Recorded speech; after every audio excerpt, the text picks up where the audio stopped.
was held up at gunpoint. The driver told police he was placed in a headlock by one of the passengers who was sitting in the back seat, but the driver said he managed to attract attention and the bandits jumped out of his vehicle and made their escape.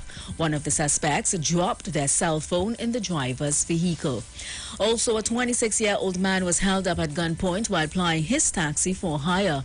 The victim told police that at around 3 p.m. on Sunday, he was in the Phase 3 La Horquetta area when he was flagged down by 4 men who requested to be taken to the C3 hardware. On reaching the destination, the men requested to go onto Paradise Lane. As the driver entered the lane, the men pulled out weapons and announced a hold-up. They relieved the victim of his cash, his phone, jewelry and his vehicle. All 4 men then drove off in the vehicle. A prisons officer was among 3 people arrested for driving under the influence on Tuesday. The DUI exercise was carried out by officers assigned to the Divisional DUI Speed Team and the Maloney Crime Patrol between 8 p.m. and 10:30 p.m. 3 fixed penalty notices were issued for various traffic violations, while 5 drivers were breathalyzed. Police are claiming that an increase in foot patrols in Port of Spain, particularly in the Charlotte Street area, has resulted in a decrease in robberies.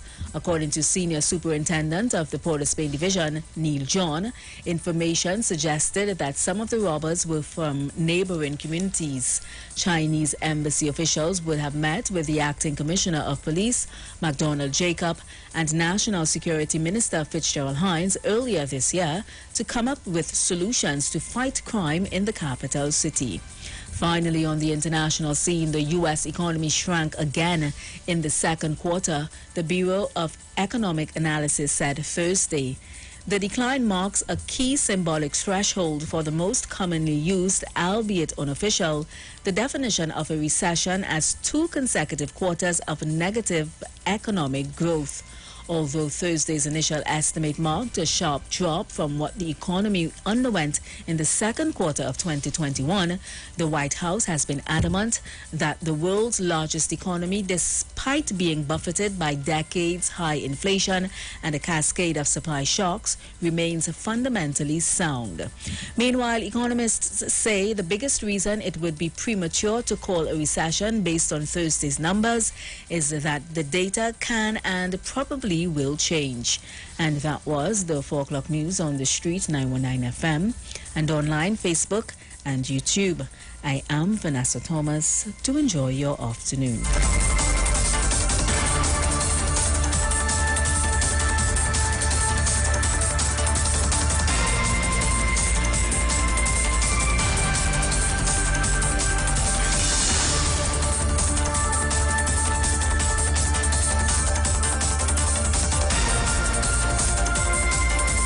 News from the street. 919fm.com. Your child is beginning to discover the world. It's time to let them explore.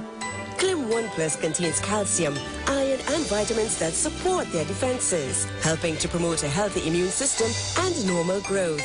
After all, your little explorer has the whole world to discover.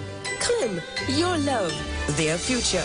Clim 1 Plus is not a breast milk substitute. It is specially suited from 1 year onward. Episodes. The Kuna Cruise. Aboard the Sea Champion, King's Wharf, San Fernando. Saturday, July 30th. Boarding 11 p.m. Sailing 12 midnight. General tickets $250. Early bird $200. And ladies, limited edition of 2 ladies on 1 ticket for $350. Bringing the vibe and energy to you. Anwadi Juggler, Richard Trumpet, and Brothers in Sound. Live performance by Optimistic. Party bus from Port of Spain. Pass at 9:30 p.m. For more info, WhatsApp 768-8182, 706-7130 or 317-3541. Fully endorsed by Evolution Creations and Stamina Promotions.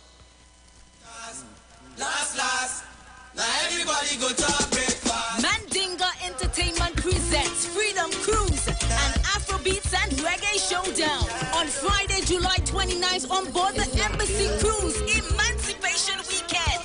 Boarding 11 p.m. sharp at the Hyatt Waterfront, sailing 12 a.m. sharp. Tickets cost only $200.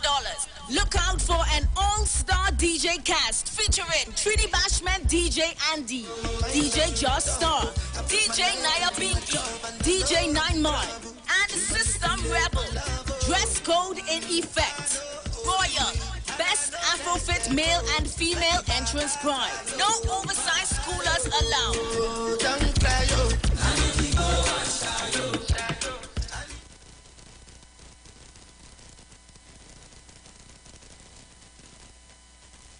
Tune into the street 91.9 FM Every Sunday from 10:05 a.m. to 11 a.m. for the Repairing of the Breach radio program with me, Bishop Showin Al Thomas. The scripture says, and they that shall be of thee shall build the old waste places. Thou shalt raise up the foundation of many generations, and thou shalt be called the repairers of the breach, the restorers of the paths to dwell in. Don't miss it. Repairing the Breach radio program with Bishop Showin R. Thomas on the street 919 FM every Sunday from 10:05 a.m. to 11 a.m.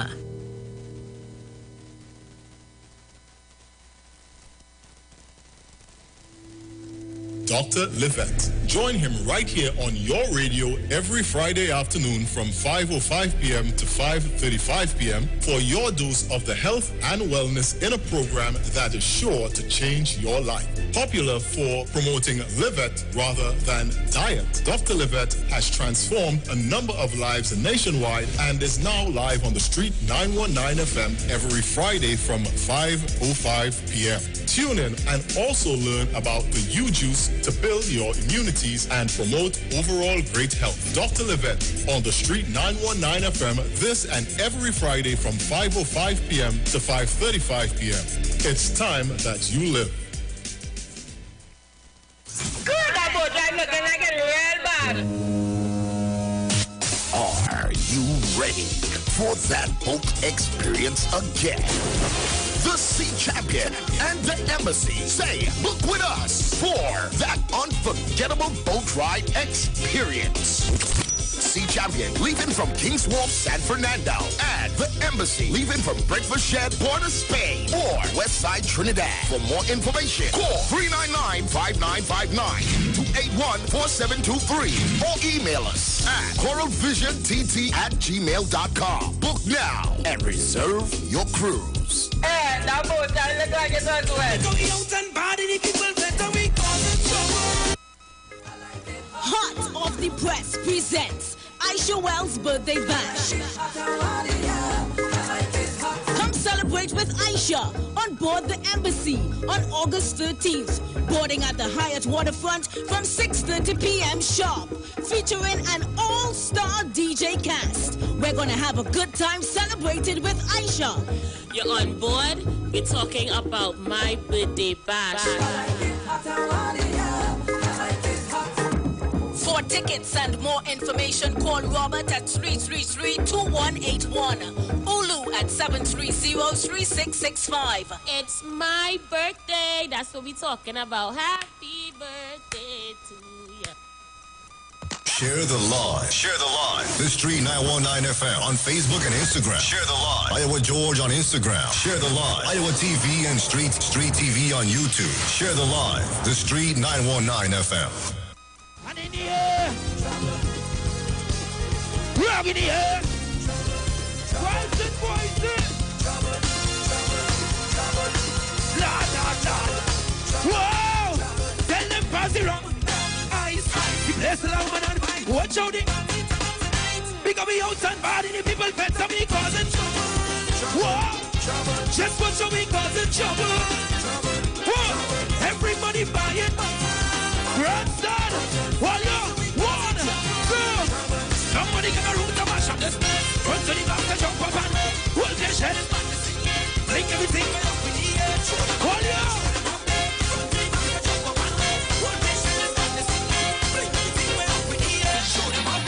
Look, the one we are ready to go put to yours, Lord. Tight up, brother. Tight up, boy. This is not kind of shopping, this is not allowed, Lord. Tight up, brother. Tight up, boy. Collect them, no one could put them, never listen. So we kind of music and rhythm. Look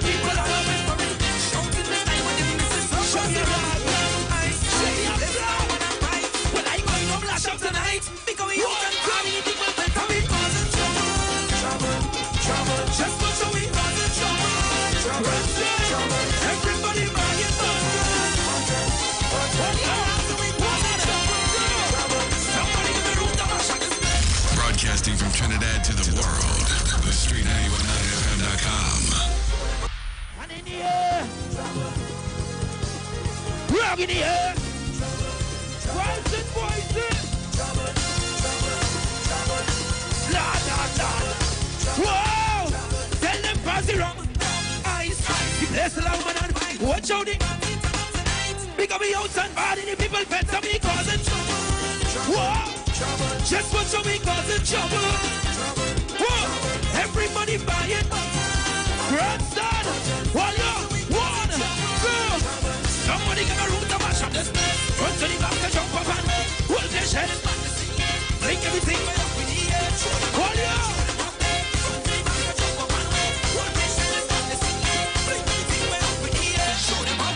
Look, they want me already. They won't put you out, Lord. Tight up, brother. Tight up, buddy. This is not kind of shopping. This is not allowed, Lord. Tight up, brother. Tight up, buddy. Could have been no one good for them. They will listen to me kind of music and rhythm. Love people all over memory. Shouting the night when they miss it. Show me rock. Show me up loud. Well, I'm going to flash up tonight. Because you can call me. People will come in. Causing trouble. Trouble. Just watch how we causing trouble. Trouble. Everybody buying fun. Somebody in the room to mash up this place. Run to the back and jump up and what they say is not the thing. Bring everything way up in the air. Throw them up there. Run to the back and jump up and what they say is not the thing. Bring everything way up in the air. Throw them up there. Well, you make some noise. Make some noise.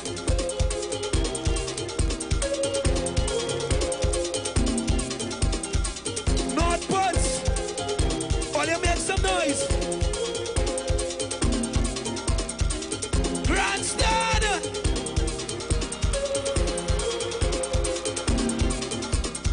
Hold on. By chance, anybody came with a cooler? Anybody came with a cooler? You have a chair by you? Climb up on your cooler. Climb up on your cooler. Climb up on your cooler. Climb up on your cooler. Climb up on your chair. Climb up on your chair. No, it's done. Climb up on your pod. Stand up on your hot girl is not no man tongue. Nothing to eat, that boy can't come around. I say you can't come around. Check it. Hey, hey, hey. Trees again. Hey, hey, hey. Trees again. Hey, hey, hey. Hey. Hey, hey, hey. Hey, hey, hey. Hey. I is a woman. I don't make joke. A real mad woman. I don't make sport. And I want you to understand. I don't take nothing from no man. You keep trying my patience, boy, you pick the wrong one. I getting tired of you. I'm not putting up with that. But you keep it up, go ahead, keep it up. I'm more than fed up by it. I getting tired of you. I'm not putting up with that. But you keep it up, go ahead, keep it up. I'm more than fed up by it. I wash your clothes and cook for you and I never horn you. Give you the good. I have your back and I fully support you. You want this me, you want this me. I wash your clothes and cook for you and I never horn you. Give you the good. I have your back and I fully support you. You want this me, you want this me. No baby, I say you're messing with the wrong woman. No baby, I's a real mad woman. No baby, I say you're messing with the wrong woman. No baby, I's a real mad woman. You think I's a fool? Well, you lie. How you so disrespectful on the road? Bye. I say bye. Hear me on once and for all. Taking nothing from you at all. Either you cut it out or else I'll cut it off. I getting tired of you. I'm not putting up with that. But you keep it up, go ahead, keep it up. I'm more than fed up by it. I getting tired of you. I'm not putting up with that. But you keep it up, go ahead, keep it up. I'm more than fed up by it. I wash your clothes and cook for you and I never horn you. Give you the good. I have your back and I fully support you. You want this me, you want this me. I wash your clothes and cook for you and I never horn you. Give you the good. I have your back and I fully support you. You want this me, you want this me. No baby, I say you're better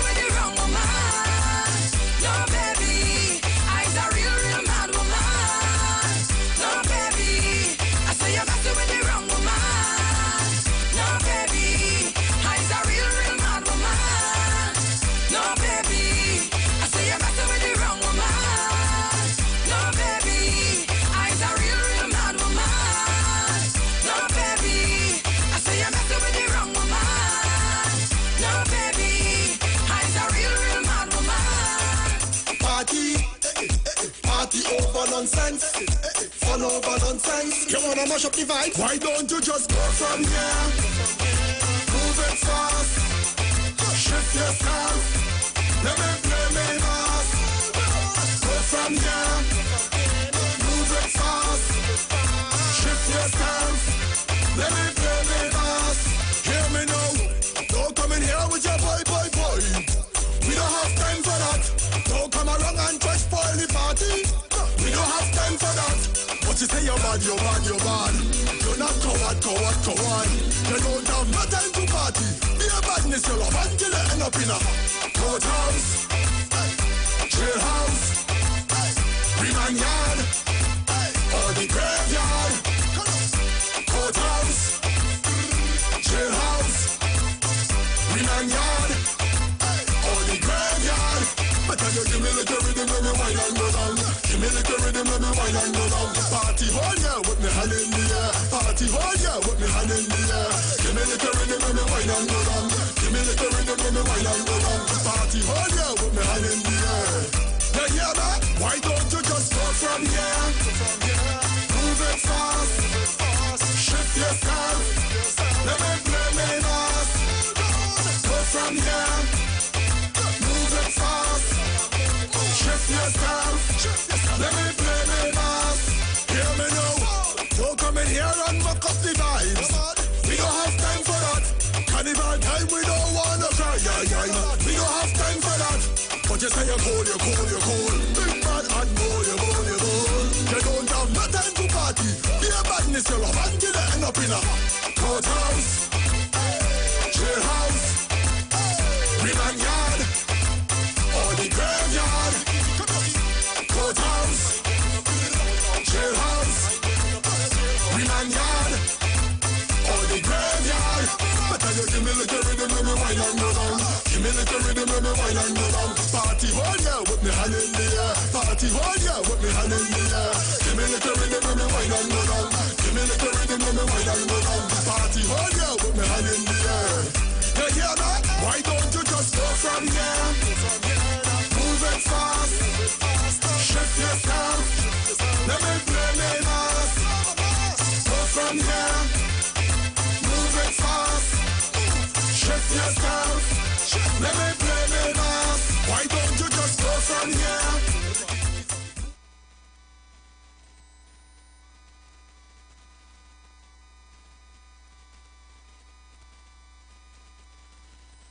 We say greetings to the entire world once more. It's yours truly, Lion Twin Music. Team can't play by the King's Love is our bring. It's the pull-up episode 4, and it's different, it's special this time, it's spiritual this time. We link up as 12 Tribe of Israel with our Hebrew Israelite brethren. And today, we burn a fire worldwide. Introducing none other than Orlando Octave. I will lift up my eyes unto the hills when it commits my help. My help coming from the Most High, which created the heaven and the earth. I have a sword in my hand. Help me to use it all. Boy, them say them no want no positive vibes. Is a negative spell that the youths them under. If you not sing about girl and gun and what you have on, them no why hear them song, yeah. But me stand up for righteousness, conquering lion from the tribe of Judah. And it no matter what them say, hey, wait. Man, I stand firm in Babylon. Should I know we are the Jews of this western land? Repent and return, please live the generation. We living in the last days revelation. Hey, Yahweh, please help me get out and them religion. Help me to open my mouth when I see wrong. Cause I'm an rebel and he's an rebel. They watching, they fighting, they trying to stop me, but I'm an rebel. Them set up them traps, them Pharisees. Give us disease and sell remedies. And them why you pay for salvation? Them digging out the poor man pocket. Credit so cash once you full them bucket. And this stash where you have, you free bring it. One bag of lie they teach us in the name of Jesus. It not take a genius. We see this tricks and politics, deception. Them use fake edge man. Woe to the man and big without it on foundation. Spirit of discernment make me see. Oh hey, boy, Yahweh, please help me get out of them religion. Help me to open my mouth when I see wrong. Cause I'm an rebel, and he's an rebel. They're watching, they're fighting. For in the last days, man shall become lovers of themselves. Covetous. Trinidad and Tobago, how you doing? Breakers, lovers of iniquity. Hope you guys are having an awesome day today. Me fed up of this system. Now I be a victim, boy. If you get how you doing the same thing, how you guys doing today? You're listening to the voice of Orlando Octave stage shooting.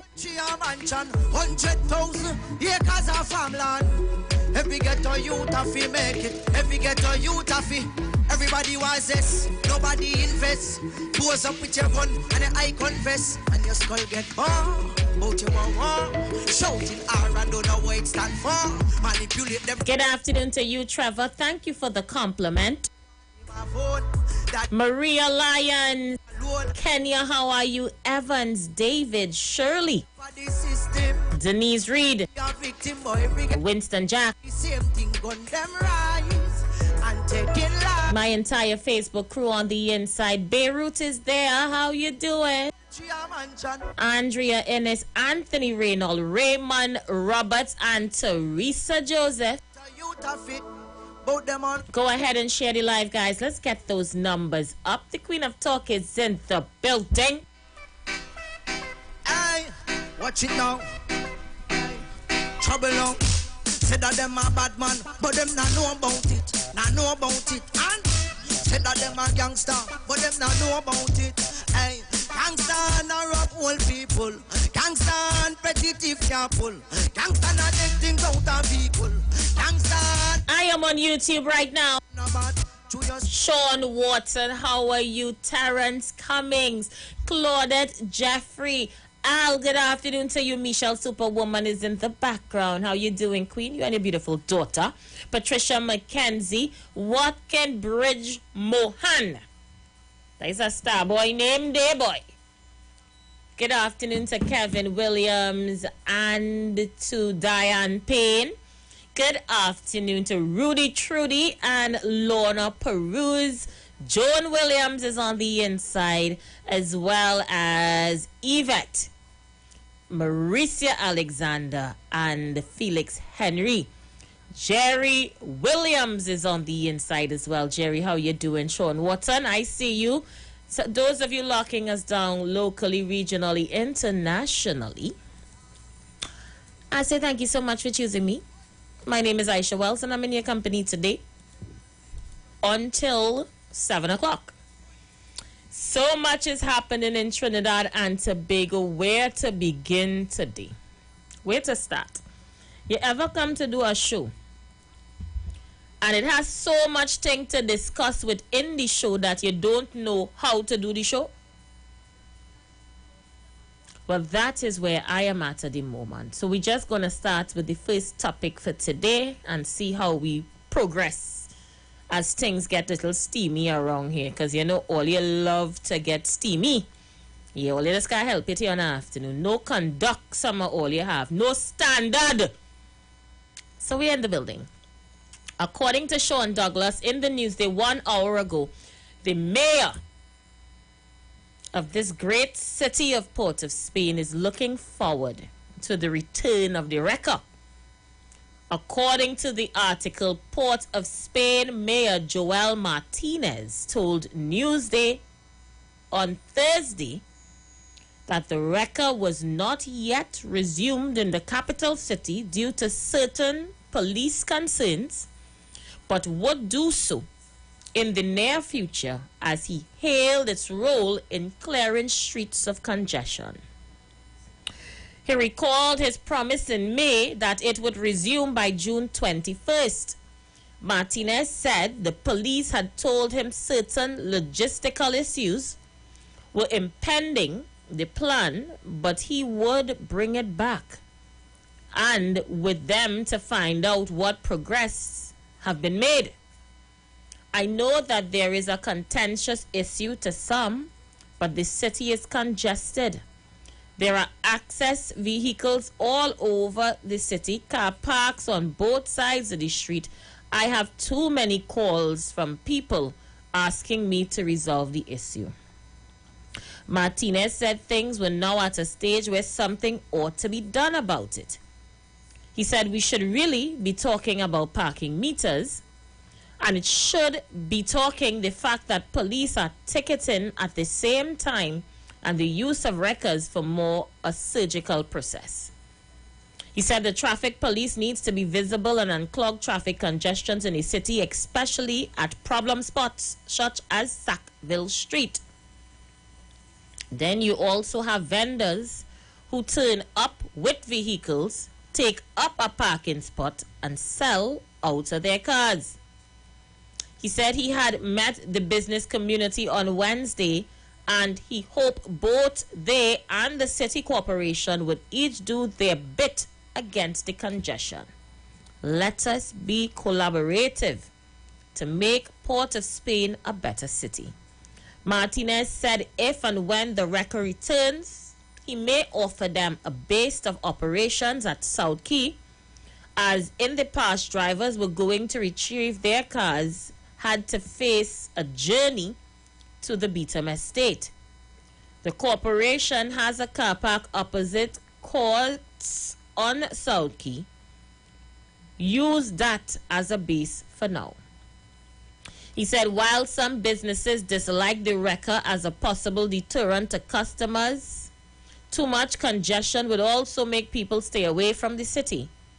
I have to look after the overall aspect of this city and not just the business aspect. He said at present, the penalty for wrecking is $500 and for police to ticket you, it's $2,000. Emphasis, the needs to clear the streets. He said the objective is not to make money. Newsday tried contacting McDonald Jacob for comment but was unable to do so. So I had an incident maybe a few months ago, about 2 or 3 months ago, where there was a fire at one of our malls in Port of Spain. The fire and ambulance, had to come down Charlotte Street in order to get to the fire and, of course, to assist persons in need. Well, the madness started from at the corner of Duke and Charlotte. Cars on both sides of the road parked up.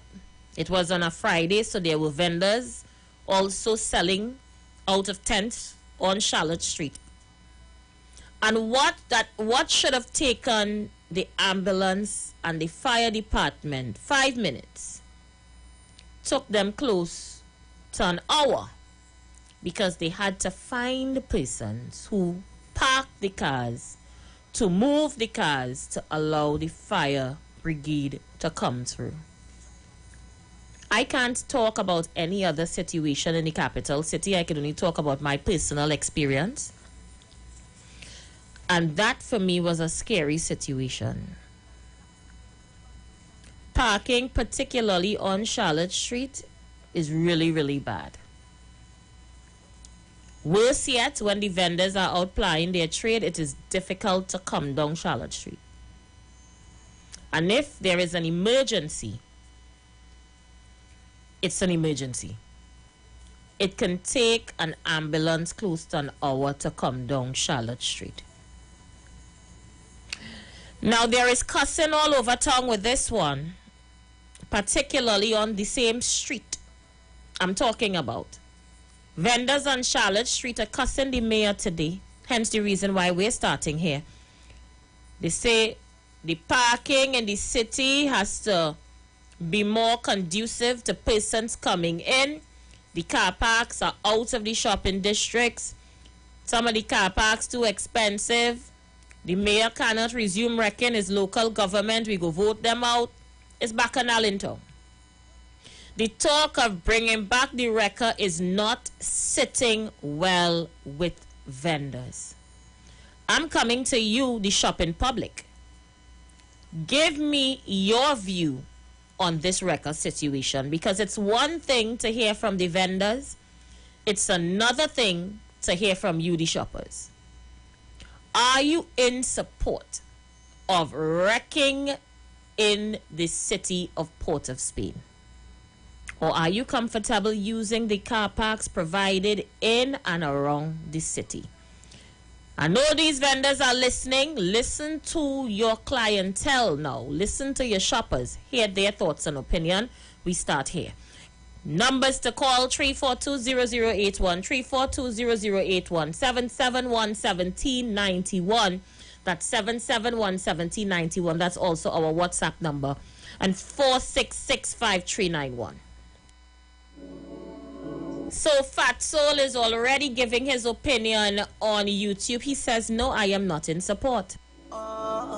Alti on YouTube says, vendors like to do what they want too much. Yes, I support the wreckers.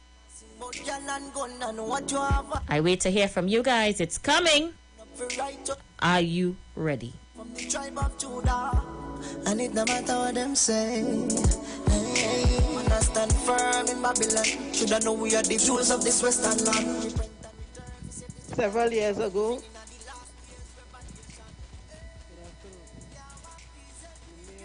they had the initiative to put parking meters in Port of Spain. Business sector, same domain, them complain about it. It was going to cause taxpayers complain about it, we wasting money. The creator that the East Port of Spain Development come to help improve the aesthetics of Port of Spain. People complain about it. Politicians on the other side say they don't want it. Some of them even come in and use it for corrupt practices to extort money out of government coffers. How we go get change? If people do not want to make the effort to step forward to change, how do we get change when people keep complaining every time there is some initiative to try to get change? How? It seems that the only change we want is changing the criminality and wrongdoings. Do what you want, do as you please, and let the chips fall as they may. Nobody must be held accountable for nothing. That the change apparently we're looking for. But we want to be a developed country. We want to run with the big boys up there in the developing nations. We don't want to be considered a banana republic. But yet we keep a banana republic mentality for everything. We ain't going to reach nowhere once this continues.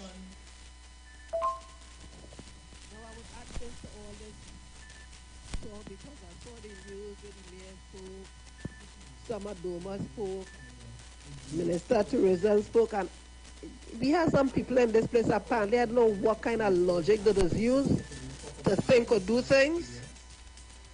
But let me understand this, eh? Doma want Port of Spain to improve. The mayor complain about people always complaining about they're not cleaning the city, but it's not them dirty in it, which is correct. It's people dirty in it, corporation cleans it. If the corporation workers do an effective job, I would say in some cases that because I've seen them do a lot of work, in some cases, and I've seen in some cases they're just lacking. But again, this is not government, this is people. I bet people don't understand. People who supposed to be doing a job not doing it. Now, Doma wants Port of Spain to be beautified, but yet Doma, as a private corporate body, as a stakeholder, expect the government to do everything to beautify the city, for them to profit, for them to benefit. Because when the government do X, Y, and Z and they benefit and they get whatever reliefs, the consumers don't benefit because everything's still sky high. Some of the workers still barely making minimum wage. So how are we to benefit? Why it is that these stakeholders in the private sector always want the government to do everything for them to benefit? The government must put every infrastructure in place so that they could improve the financial pockets. This is the kind of things we want change with. People don't seem to understand that the private sector keep calling for things, expecting the government to put out money for everything, while they just sit back and benefit and reap the rewards. And it's these same businesses holding back your NIS, not remitting your health charge, not remitting the proper income revenue to the government. Why government losing millions of dollars in revenue on a yearly basis from the same stakeholders who always calling for government to do something so that they could attract customers. So when the government beautify the city and bring in the customers, the government getting the customers, the government making money of the customers? I don't think so. Let me make it make sense now. How come these stakeholders don't get together and put forward a tourism package to the Ministry of Tourism to sell Trinidad and Tobago? Why does the government must always do that? The government always do everything to bring in people so that they could benefit and profit. Why?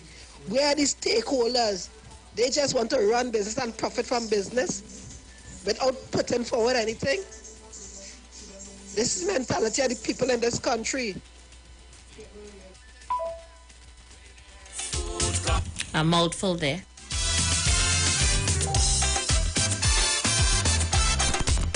Let's go, you're live.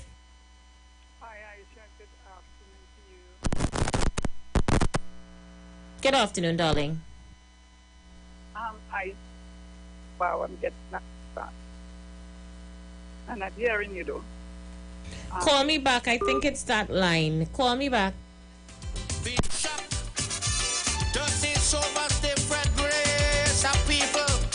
Aisha, good afternoon. You see, on Charlotte Street, Frederick Street, and Henry Street, they should have no parking from a certain time to a certain time, because if the vendors and them come in to park the vehicles and sell from the vehicles, that will cause a congestion. So in case of emergency, if anything should happen in Port of Spain, then where's the situation? You have to look at it too. You understand? Because it's a serious thing. It's a very serious thing. You understand? And we know when one building catching Port of Spain and how close them buildings and them are. So you know what's going on with that.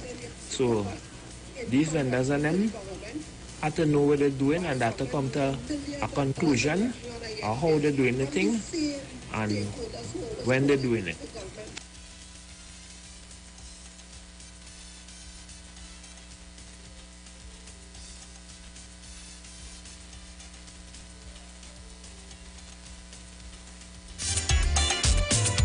The lines are busy. Caller, you're live.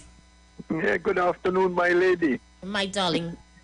I always listen to your programs on afternoon, and this one really hit me with the vendors and the Port of Spain Corporation. I quite agree that the previous caller, the lady before that, which I agree with a lot. What I was looking at too is that the vendors themselves should have had something to contribute towards the cleaning up Port of Spain, and let that section in the vendors be responsible for cleaning up certain parts of Port of Spain where they themselves vend. Understand what I'm saying? That is my feeling, because you can't rely on government to do everything in Port of Spain and beautify and all these things, and nobody paying taxes. You understand? Nobody paying taxes, and the population should recognize that. And the business people should get involved in the beautifying of Port of Spain and let them be responsible too for the cleaning of Port of Spain. Let them get serious about business and do some work, man. Don't sit down and put, because as soon as government open business and men start to join, then you go see trade union step in. And that is our next bacchanal again. As soon as trade union step in, everything got on old mass. So I think the business people, those business people that have big business in Port of Spain and the surrounding areas, plus the vending, they should have a separate pool, should put their money concerning the cleaning of Port of Spain with the business people, and they have the job to do, while the government have some special job to do too. That is the way I look at it. and not leaving it up to the government and corporation alone to have it done. Have a nice day, my lady. Thank you so much. So let me read some comments. Thank you so much. Michelle Superwoman on YouTube is saying 256 people on YouTube. Aisha, if we really want to move from a banana republic to a first world, then the Port of Spain mayor should charge a fee to enter into the capital city from specific times in the AM to the PM. So she's talking about a sort of a toll system to come into the city of Port of Spain. Yeah? She says the UK does it. The US charges a toll. Don't we want to consider the same lines as top nations in the world? They charge a fee to enter the city, and Jamaica does it as well. To go from parish to parish in Jamaica, you have to pay a toll. A very expensive one, mind you. Owen Cunningham says, hey, Kevin and Esther. All right, keep going. I'm going. All right. Let me see. Clyde says, good afternoon. We are a lawless country, but when we step into foreign countries, we seem to fall in line. Kevin Williams says, when the corporation was to nip vending in the bud, they leave it to fester. All right, so I'm reading some of your comments. The reformist TT Love says, guys, reality is the sum of those businesses, both in Port of Spain and South, put people outside to hustle and give them a little digit when the police come in to pick up the box and bag and run in the business place. So he is saying that the legitimate businesses are vendors as well. Yeah? The place dirty and disorganized. A set of homeless people all over naked, says Short. Sean says Port of Spain is in a mess. I'm going over to YouTube. You YouTubers are... Okay, I'm on Facebook now. Clayton says, Tanti Cam's quick to go on a platform and say people lost their jobs and suffering when we finally close, but she won't admit. Okay, that went a little too fast. Resend your comments on Facebook so I could read it. People are weighing in on this issue. Issue in general, the mayor of Port of Spain to resume wrecking. The vendors, however, is not having it. That's their clients and their clientele, that's their customers. And according to them, the mayor fast and out of place. It is local government elections and they will decide whether the mayor goes or stays. It's Bacchanal in town. What's your cause? Caller, you live. Good afternoon, Aisha Wells. Good afternoon, caller. Caller, good afternoon. Aisha, I saw the interview with you and Dean Francois in East Plaza. We're going to tell you that yesterday. Aisha, all you have to do is talk to your boy Dean Francois about the mayor and you'll understand where his headspace is at. Okay. Aisha, I was just in top. Right. Right. What's your experience? Tell us your experience. Right. The fact of the matter is, those people are allowed to vend on Thursdays. I think the street used to be marked off. And I don't know, I think they pay a fee or something like that. But like everything in Trinidad, it ends up haywire. What has to go on is that street, Charlotte Street, from the top a park to the bottom, is Chinatown. That's supposed to be a pedestrian only. That's what has to happen. So in case of an emergency, ambulance could reach from north to south. And that will alleviate most of the problem. But most of the people, but moving the vendors there, those African women there, I'm totally against that with poor people. All them sisters and them out there, I draw my strength from a lot of them. It's mothers out there earning the dollar, alright? Basically every day they put food on the table, and the people who in charge, who are non-performers, they had to not just take an axe and cut off everybody, Aisha Wells. Get a nice little shaver and fit Charlotte Street to suit, clean them up, get rid of the vehicle and traffic, make it a shop zone on a Thursday with all vehicle and traffic in case there's an emergency, and they're going to solve all the problems. But to tell me to go and target poor people, mothers, black mothers, I was just there today. I am totally against that. especially from non-performers who are in charge. Aisha will start. Let's go and say France. So we set spaces at the mayor. And he will tell you Aisha. Don't care about color. Safaras don't care about race. Aisha, good afternoon. How are you this evening? I see that you are doing fine, girl. Continue to take good care of yourself. Okay? But I ain't calling a good while. I ain't sending no voice message a good while because every time I call in on your phone, on your mail and say something, Brooklyn always have to pick me up. You know? I don't know, like if he must like to hear my voice on the radio. He probably don't. Because why? He find I want to play if people want to hear my voice.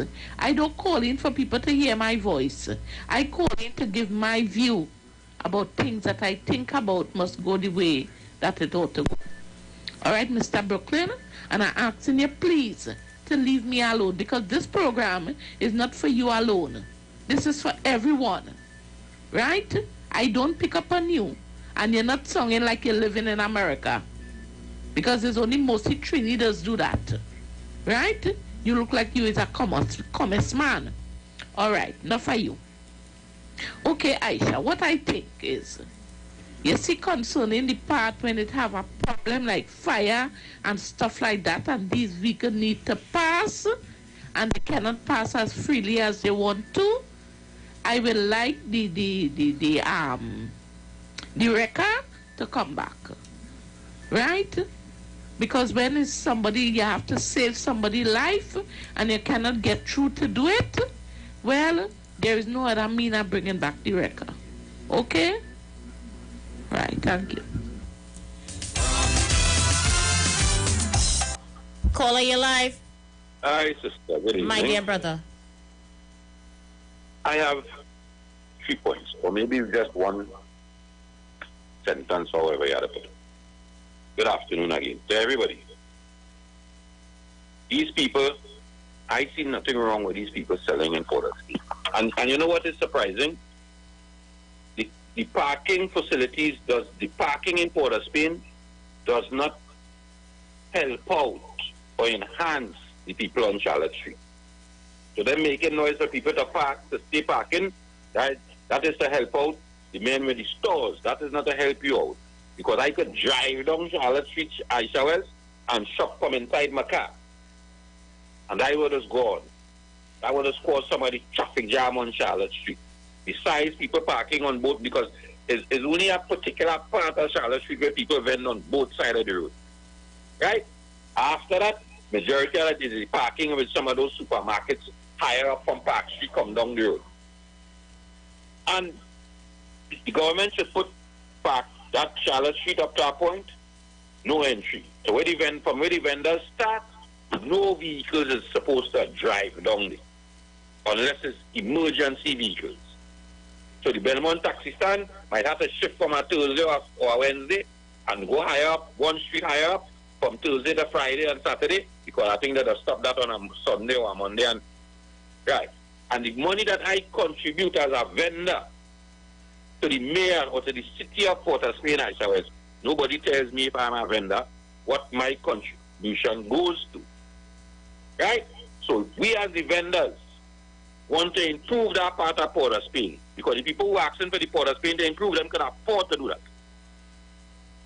They are the businessmen who own the stores in town, them can afford to do that. I as a vendor want to improve my surroundings on the side of the road, then tell me what my money, if it's $50 I pay to sell there when the week come, or $20, don't care how much. I want to know what it's going to. So then I, as the vendors form an association, and we employ our own children, we create a CPEP gang, and we show the mayor of Port of Spain how to take care of Charlotte Street. And after that, I could take over the whole corporation, you know, Aisha Wells. And because the businessmen who making noise about telling them to make noise about don't bring back the parking, that start from Charlotte Street in town all the way down to St. James, had a parking problem. So that is not to benefit the people in Charlotte Street. That is to benefit the people going down the road. So all get all their stories right before a group of people chain all there to tell all of the people who illegally parking and causing more traffic jam benefiting all there. That's enough. So if all they come together, form all their body, find out what the mayor do with all their money, and all they get all their own group of people to clean Charlotte Street and maintain that part where they're selling, and show them how to maintain town. And from there, your CPF gang could move around because there are no CPF gang in town, you know. The corporation. And all they could show the corporation and they're not productive and be more productive than them. That is what we had to think, Aisha Wells, and take back Port of Spain after 19. After yesterday, I lost tongue. I lost what I had in tongue. All I have is from Charlotte Street, go up the road. And they tell me the government give me that because it's AGC planning and I ain't paying no rent. And time for we to think, to lift ourselves and lift we standard. Because that same money that I put in, because here what's going on instead, I come in and build a tent. We build tents, we build sheds on wheels that we renting out to people to come to sell on. And when we done, we find a place in town where we can park them. Instead of everybody had a tent and every evening all they had to move it and tie it up and pay 2 pipers because all they paying pipers to lock up the stall and clean up. Get rid of that and employ your own family. So when you could have something where you're locking it and leave it, instead of you tying up and rain fall, come on. The same money all you're contributing, all you could demand that from the mayor. But we ain't thinking, we ain't think small. We ain't think that we could own Charlotte Street now. After all them years, you think we could own Charlotte Street? Or let that Chinese come in and put 2 lions to the top on Park Street and to the bottom. Eh? But they're from Africa anyway. China do lions. Enjoy the evening, sister. I ain't like that. Sarah, use something else, you know. We're gonna go for a break, and when we come back, we continue this conversation. We just shifted slightly. Downtown Owners and Merchants Association Chairman Gregory Aboud says installing burglar proof in the capital city to keep out thieves, only to have it stolen by scrap metal dealers. He's saying Port of Spain really bad, and something has to be done. Local government is coming. The mayor and the council is under pressure from vendors and business owners. We discuss that when we return. Stay with us.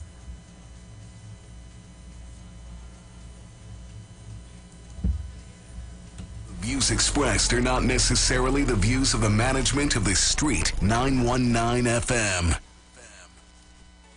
Ladies, if you know you're independent, say lyrical. Hey, got me see your Join the winning team with Pastor Alkaline John every Monday from 10:05 a.m. to 11 a.m. and every Wednesday evening from 10 p.m. to 11 p.m. live on the Street 919 FM as he talks about Lviv, the power of 5 fruits, one of the most powerful antioxidant supplements on the market today. The 5 superfruits in Lviv are mangosteen, acai, pomegranate, gogi, and nuni. These fruits have a positive and profound impact on human health, performance, and disease. Listen to Pastor Alkaline John every Tuesday at 9:05 a.m. and Wednesday at 7 p.m. on the Street 919 FM as he gives live testimonials of the Lviv healing powers. To get more information, you can contact Pastor Alkaline John at 516-286-7079, 516-286-7079, or you can visit his webpage at www.alkalinejohn.com.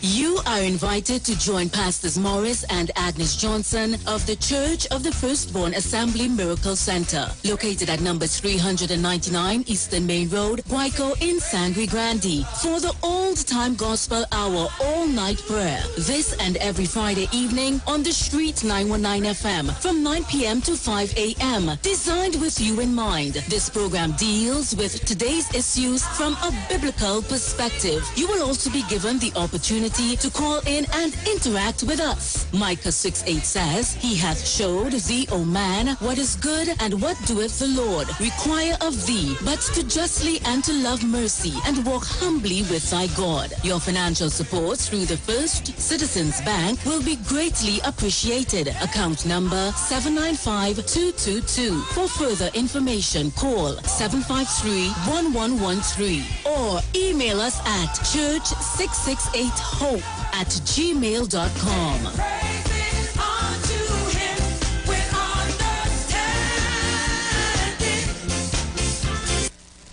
In Trinidad and Tobago, there are so many things to talk about.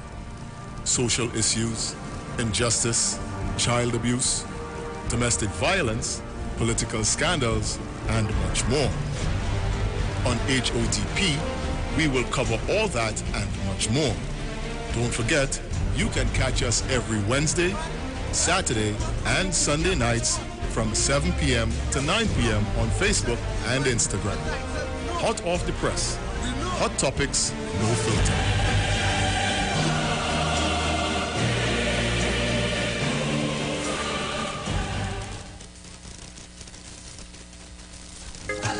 Hot off the press presents Aisha Wells' birthday bash. Come celebrate with Aisha on board the Embassy on August 13th. Boarding at the Hyatt Waterfront from 6:30 p.m. sharp. Featuring an all-star DJ cast. We're going to have a good time celebrating with Aisha. You're on board. We're talking about my birthday bash. For tickets and more information, call Robert at 333-2181. Ulu at 730-3665. It's my birthday. That's what we're talking about. Happy birthday to you.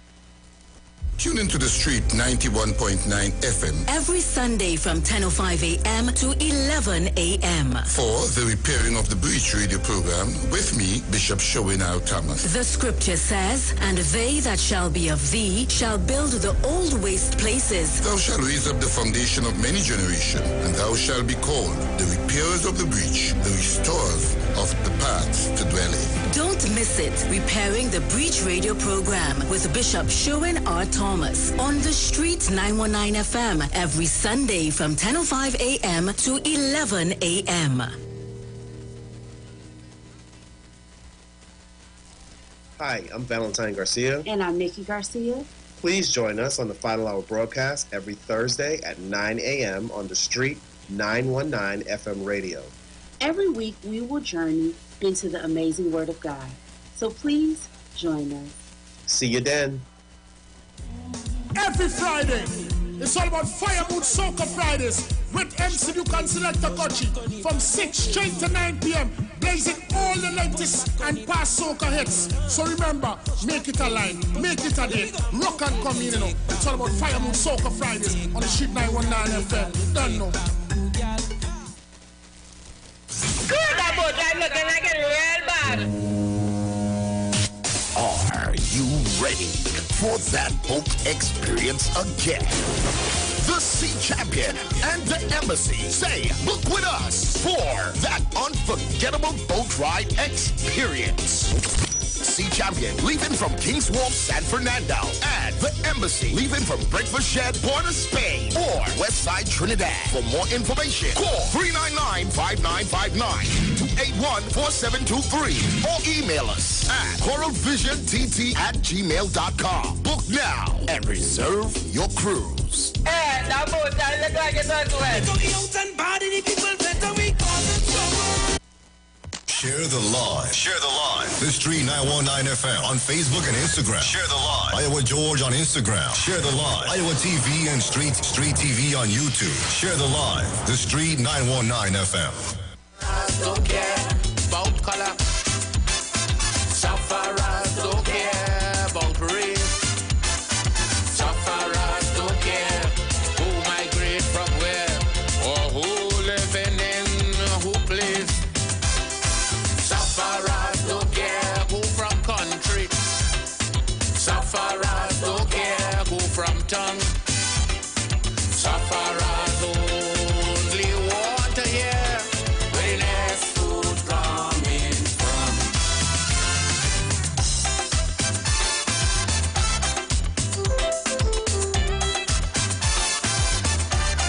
good looking people, we are back.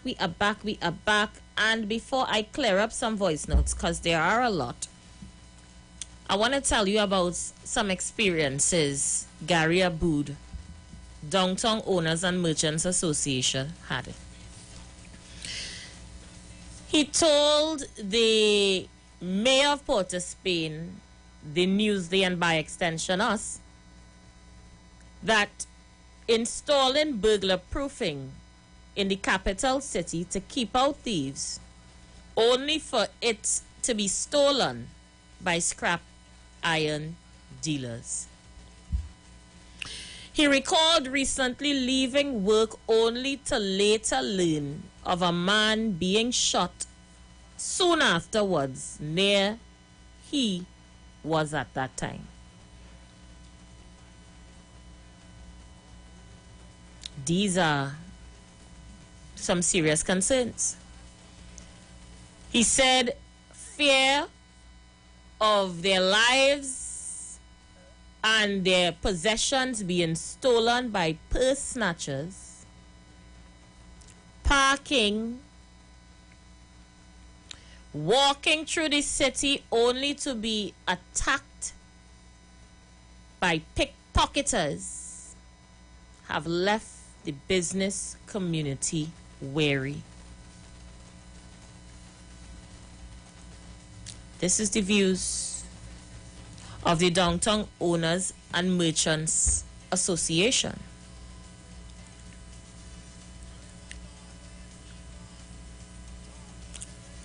Port of Spain Council have it to do in this election, boy. Is the vendors coming? It's Downtown Owners and Merchants. So we know what the problems are, Mr. Aboud. What is the solutions?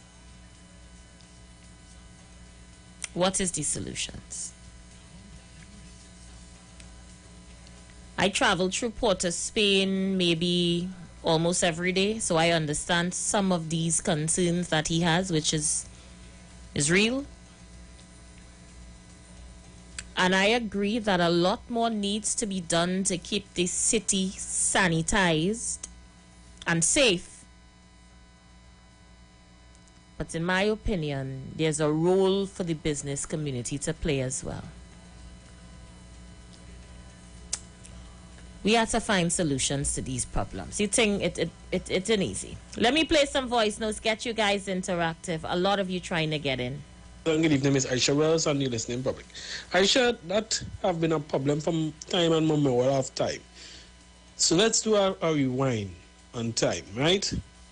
I have advised the government at a particular point in time that they should put things in law that business people, it should be compulsory that once you own a business, you must provide at least 3 to 5 parking spaces for your customers. And depending on the size of your business, it can be more. I find that should be in law. And failure to do so, if the state have to provide a parking arrangement for your customers, you will be taxed. A customer parking tax. As simple as that. So I don't understand the ideology of a customer who's coming to shop at your business had to pay a ticket to shop at your business. You want the government to provide parking for your business to make profit. And in that process, the customer is being penalized. That is your customers. You should see the interests of your customers.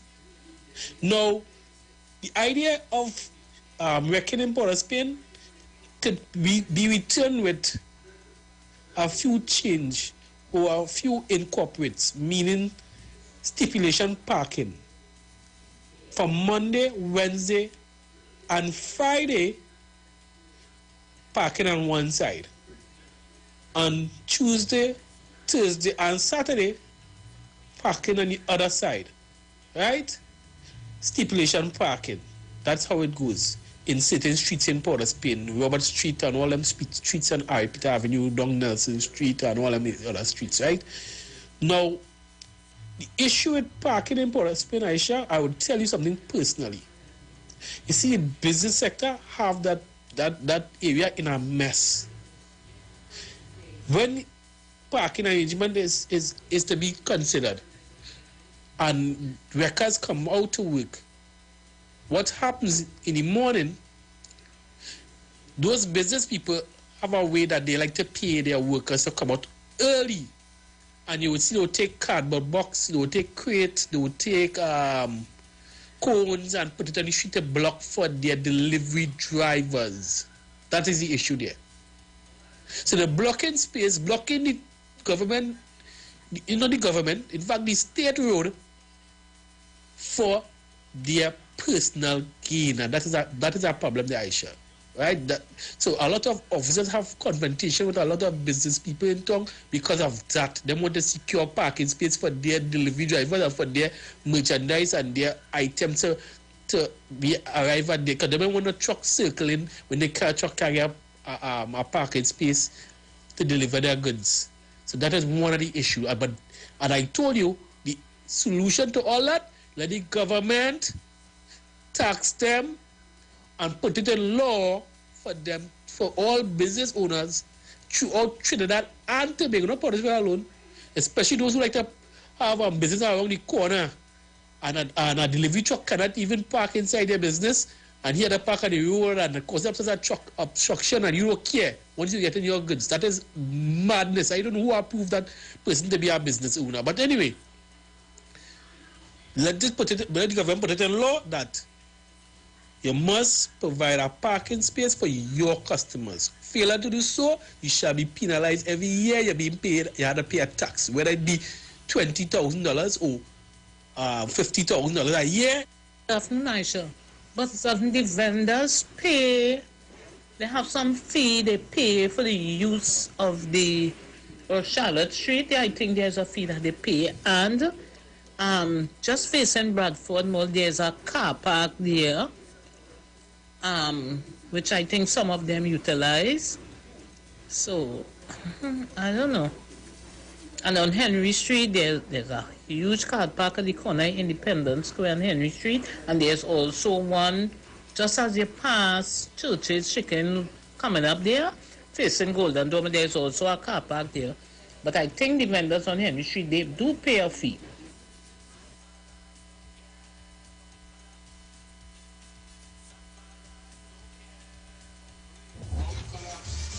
It really have people who just like to talk. Charlotte Street was made at some point in time a street vending mall. Only vendors on Charlotte Street. It was marked off. Vendors were allocated a space. A fee was supposed to be paid for that space. There was no vehicular traffic on Charlotte Street from Park Street to Independence Square. That failed. They try to register vendors to try to make vending substantial. People complain. That failed. You open up a mall, you take the vendors off the street, the government build a mall for them. What they do? Millions of vendors still end up back on the street. That failed. The problem in this place is the lawless people who don't want to do the right thing and always looking for excuse to do the wrong thing and hope the government will come and get them a blind so they can continue to do the wrong thing. So this is not about nobody hustling. And I say again, you cannot make an honest dollar by doing something illegal. If you're hustling, you're hustling. You're trying to make a dollar, you're trying to make a dollar. But you cannot make an honest dollar by doing something illegal. It's an oxymoron. People need to stop making that foolish statement. The government, the mayor of Port of Spain, past and present, have tried many things to improve Port of Spain. And it has always failed for one reason or the other, because people are the problem. Everything works on pen and paper, but when you have people to execute the process, you would never get the right thing going, because people will always be the problem. People.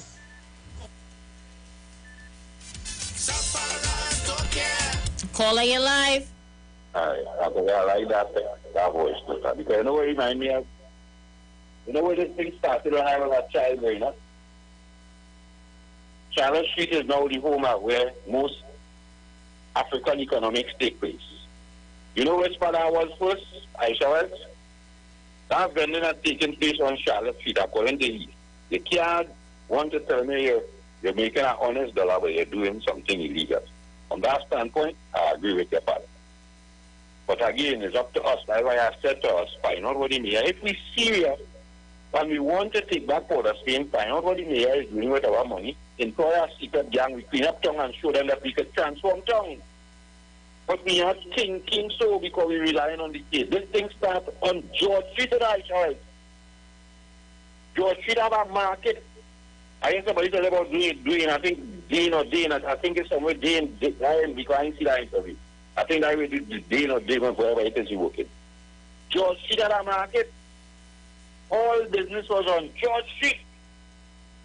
A man went to buy cheese the other day. I wanted to know what kind of businessman he can't be from town. Or the man who went to sell the cheese, the man who went to buy somebody at the line here, he went to drop cheese for somebody in town on George Street or Warren Street. 100 and something thousand, you know how you collect the money and jump in the truck and so you expect to drive out of town.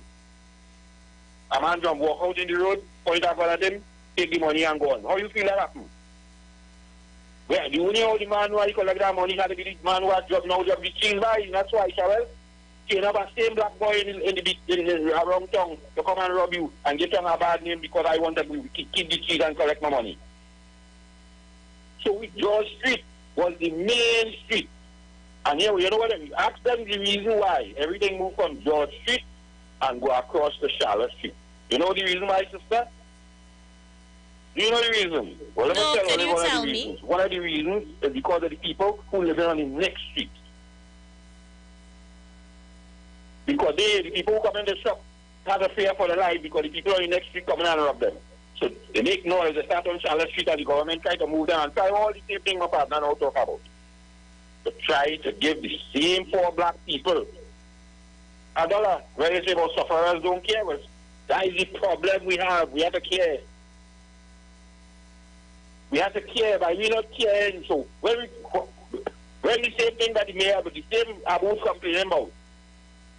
So the people on Charlotte Street now have the same problem. You think Abu and them going to allow them to move one street down the road again? We must wake up. We have to take back town. But in order to take back town, Mr. Manning tell them, here we're going on. I'm going to move everybody from there and reconstruct the place. That's where I bring some sort of rehabilitation that I could have moved back into George Street. Because hopefully when all they come back, I could be able to have some level of control. Right? But a group of same black people, one come from America and one that every night balling them, sue him, and nothing for nobody to sue him for. Tell them don't move. Along with Monilal and others. And today, we still have the same problem. We reach on to Charlotte Street now. So I'm going to have to move now from Charlotte Street and go away. We've been down this road already, eons ago. It's time for African people to stop saying I'm hustling, I'm a businessman. Well, they're selling water out of a cooler. It's a business you're running. Because if you're thinking big, that cooler will turn into a bigger ice box, and an ice box I put a fridge on wheels. You ever see them Jamaican that's offer? They can't afford but to carry them just create one. I see a man on a wheelchair can't walk pushing a thing so with a ice can move in. Because why? Hardship makes you become innovative. And the government is trying to save we from what all you want to go back in 1990 for the IMF. I ever going to win Carnival time, I showers. And a man come to buy by me with a US dollar. I gave him a soft drink and take $80. You know what I'm telling you? I am giving him one of my soft drink, a solo, and take US dollar and put it in my pocket plum. No, I had to give him about 2 soft drinks to get. And because it's 7 to 1. You know how you think that happened? And they're telling me when this administration come into office, give me 10 to 1. They now tell me I raise some junk bond to something else, and I tell him that's a good thing because you're going to never have a man, and he buy a whole car that is junk, and he fix it up, and he can get it licensed. That means my household to move. That's an extra income when he done when I used to go and bring out $50 in the house. That's how I did it. I say enjoy it. Thank you so much, my brother. Thank you. The voice notes are plentiful. No traffic on Charlotte Street. That is my solution. No traffic at all. You shouldn't be driving down Charlotte Street. You understand? Charlotte Street, only vehicles on Charlotte Street is delivery vehicles to service the businesses on them. Other than that, Charlotte Street, no driving.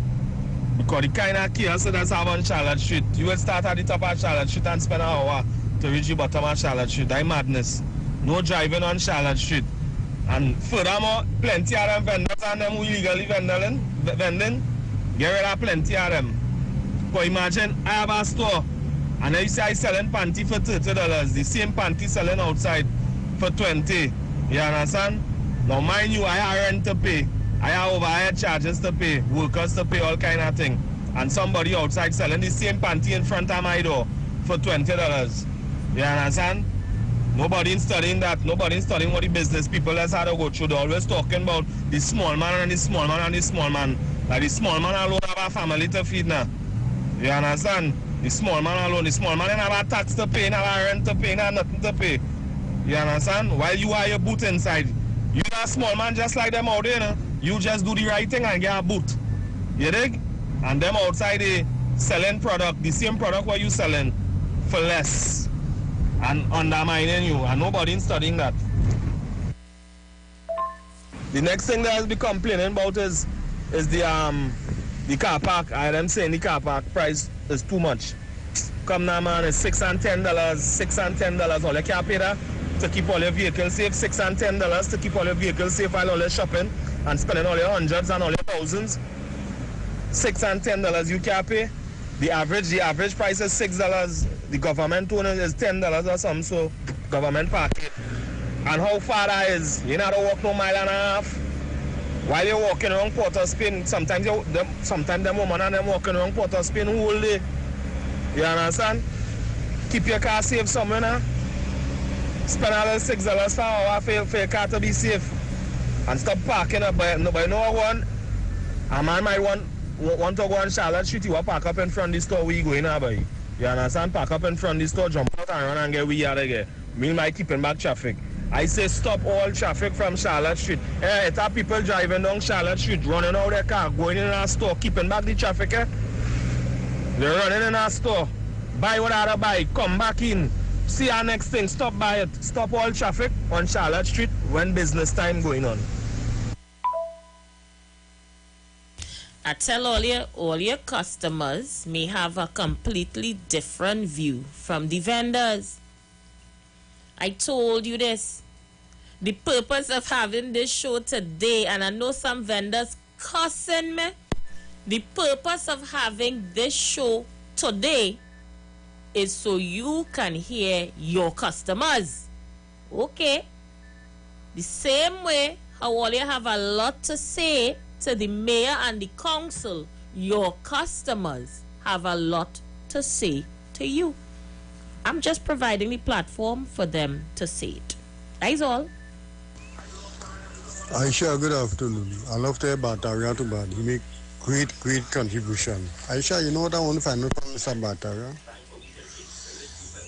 What is the easiest way for the PNM to retain San Juan Bataria? And what is the hiccups that, you know, the reasons that it is a problem for PNM to retain back that seat, that the UNC keep retaining it? What? Aisha, it's me again. What I was thinking about, they could have moved out everybody that just parking on the street, right? And let the vendors alone stop and they take care of the street. Okay? But when you do that now, more vendors will be coming in and they will come just like how it was before. Because they might look to park up on both sides of the road and, you know? So I really don't know where's the solution to this problem now. And they always have to put voting in this thing. These people don't think, you know. No other government can run this country more than the PNM. They don't. Aisha, good afternoon. You know the problem in the city of Port of Spain? They got educated people at the top, and they don't have street smart on how to do things. The city of Port of Spain needs some parking garage. They got one by the Besser Street there, they have vagrants living in it. They need to build one opposite the old train station down the wall. They have a parking lot right there in the corner. I think it's Charlotte Street right in the corner. That empty spot, they build a big parking garage there. And that will bring money to the city and avoid the congestion. But these people, they have education and they don't know what to do. Educated people and politicians messing up the whole of Trinidad. They have the education, they didn't walk around and they don't know what's going on the ground. The politicians doing everything to mess up the whole town. So they have to build parking garage, 2 massive parking garages. They have one at Besser Street, they could build another one by the old train station down there. And the problem will solve. A lot of parking problem will solve. The city will make money. All right. But there are parking systems. You could have a car park at the corner of Frederick Street and Independence Square. There is the big car park down by Richmond Street. There is a car park opposite Richmond Street. West part Bank of Bermuda is upstairs there. There's a car park there. There are parking facilities within the city, and this is just some I could remember. There are probably others. But people are utilizing it. And you could park on the street for free. Caller, you live. Good afternoon, Aisha. Good afternoon. Yeah, I will say I agree with the last caller that we need to get some parking garages in Port of Spain, and Charlotte Street should be also made that during business hours, no traffic at all. That is what I say about the thing. And also the vagrancy in town, I would love to see a situation where you have the opposition and the government come together and deal with the vagrancy issue, because that is what is creating a lot of problems in the city. And actually, we don't have a vagrancy issue. The most of people posing as vagrants in Port of Spain are actually drug addicts. We need to see about that first before we fix anything else in Port of Spain, Aisha. As usual, good program. As usual, I love to listen, my darling. Thank you so much. Gavin Harrison says, stop traffic from Charlotte, Duncan, and Henry Street and put a small train system in place so people could hop on and off the train in order to do their shopping. Now, that sounds good. A point that this caller made is that we have a drug problem in the city, and we do. Vagrancy is as a result of the drug problem. There may be 1 or 2 homeless people, but there are drug addicts in the city, hence the reason drug blocks within the capital city are flourishing. Because this is supply and demand. And that is a fact. But as long as there is housing schemes within the city with nefarious activities taking place, you can't get rid of the homelessness. Where their clients going to come from? Their clients are the homeless people. So if you remove the homeless, who coming to buy? You understand the drift? You understand where I'm going, right? When I was a councillor at the Port of Spain Corporation under His Worship Mayor Louis Leasing, we tried to remove the vagrants from the city. If you see a girl, man, dress up in white suit and ting, hazmat suit and ting to lock up vagrants in town. And we got rid of some of them. Man, them vagrants get bright. They realize we was picking them up every night. They start to move to Sawa. All the vagrants in town walk up the main road and went San Juan. Until the San Juan business community was quarreling that vagrants from Port of Spain was in Sawa. They were running because they know we were coming. But as fast as you arrest them, there was no place for them to go. So they went to jail. And then it became a human rights issue. And then they were all set free. And the council receive stern warnings lawsuits and condemnations. Yes, lawyers represented the homeless people under the People's Partnership government. How they got lawyers to represent them and they were homeless is beyond me, but it is a fact. And they were back out into the streets again, and we were told that what we were doing was, inhumane and it's a human rights issue and we can't get rid of them. So, Mayor Leasing left it alone. No other council after him dealt with it, and the vagrancy problem doubled. And it's bad. They wrecking your cars sometime in town. A vagrant hit a man car with a piece of wood the other day, and you can't do nothing. The police not even taking you on the patrol because they're telling you he mad. He mad. They were telling you we can't do nothing. He mad. So you just had to take that patak, mash up the man windscreen. In town. Another one hit a woman with a piece of wood, a pregnant woman. Couldn't do nothing either because he mad. So it is a problem. It's a real problem.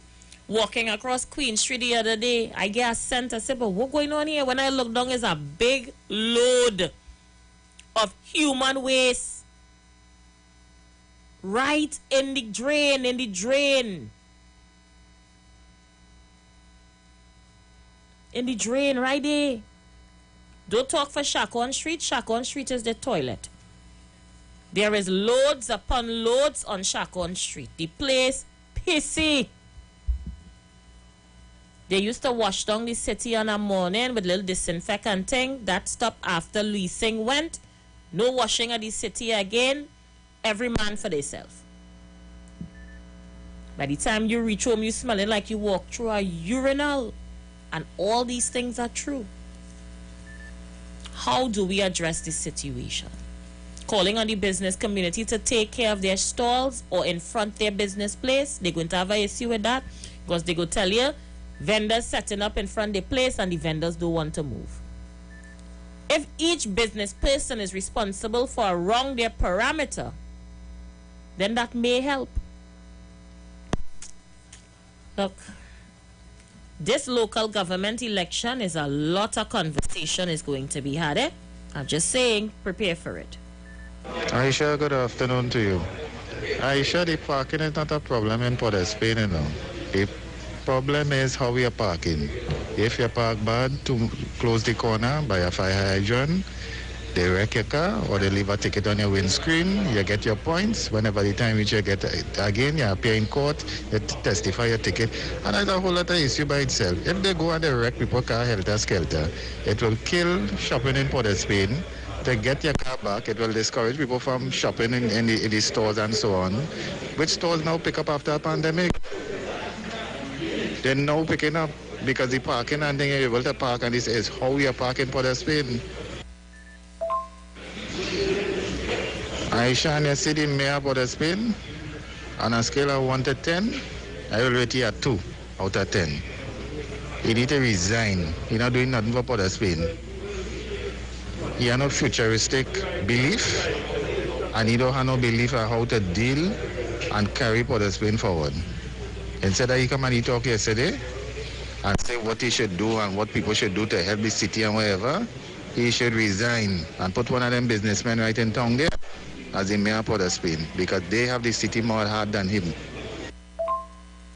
I sure all these people and them who saying they want the record to come back, they have no car. They don't drive, they probably never drive in their life. So that's why they come in and say they want record to come back. They charge people 500. Well, by now it must be go be 1,000 where everything going up. You understand? So they don't drive, they don't have no car. That's why they're talking to Tata about bring back record. Interesting. Caller, you live? Good afternoon, Aisha. How you do? How are you? I keep saying the mayor could do a lot more. Let me tell you this. All the streets in Port of Spain are three-way, designed for 3 lanes of traffic. Yet still peak hours, you could only use 1 lane. Let people park on one side of the road, 2 lanes accessible, and let the rest go in the car park. Go in the car parks. Some of us could park different parts of Port of Spain depending on where you're going and shop. It have some of these burgesses would say that reckon with the shopping, that old talk, where they're going and shop. If you're coming in town for a particular product, where you're going and shop, if you can't get it in town, you're going to Shagona, so it's the same thing if in Shagona, I reckon too, where you're going south, you're only fooling yourself. You will do the right thing when you're met with the same treatment all over. We are not disciplined road users. And that's it for now. Caller, you're live.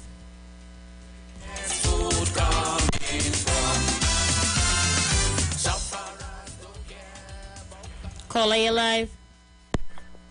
Good afternoon, Aisha. Howdy doody. Well, I deal with them. But the Charlotte Street thing, one of the problems I encounter, because I used to be one of the vendors, operators. We used to make sure they have the permit and occupy the space that they're supposed to be on, right? We used to check on that right too. And I am telling you, one of the problems the vendors and all had is that the business people and their workers occupy the spot that the vendor is supposed to be on, because the vendor is supposed to occupy the spot by a certain time, and the business people have a car park right there, close to where the house was.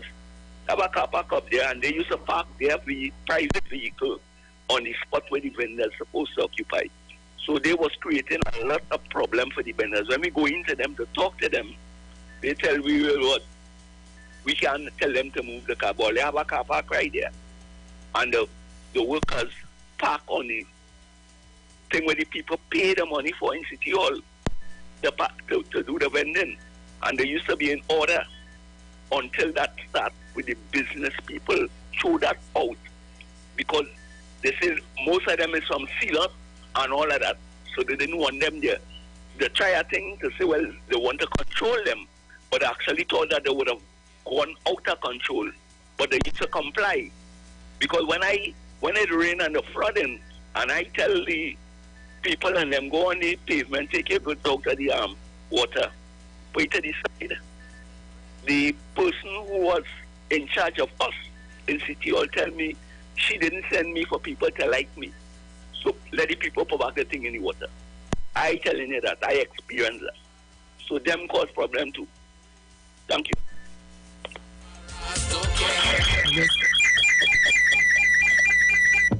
This thing more bad than we thought. Caller, you live. Sister? Brother. So we get to the point, right? We understand the problem in Port of Spain is not homelessness per se, is addicts.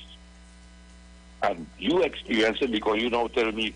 And I ask myself, you see, this is why I call every recalcitrant.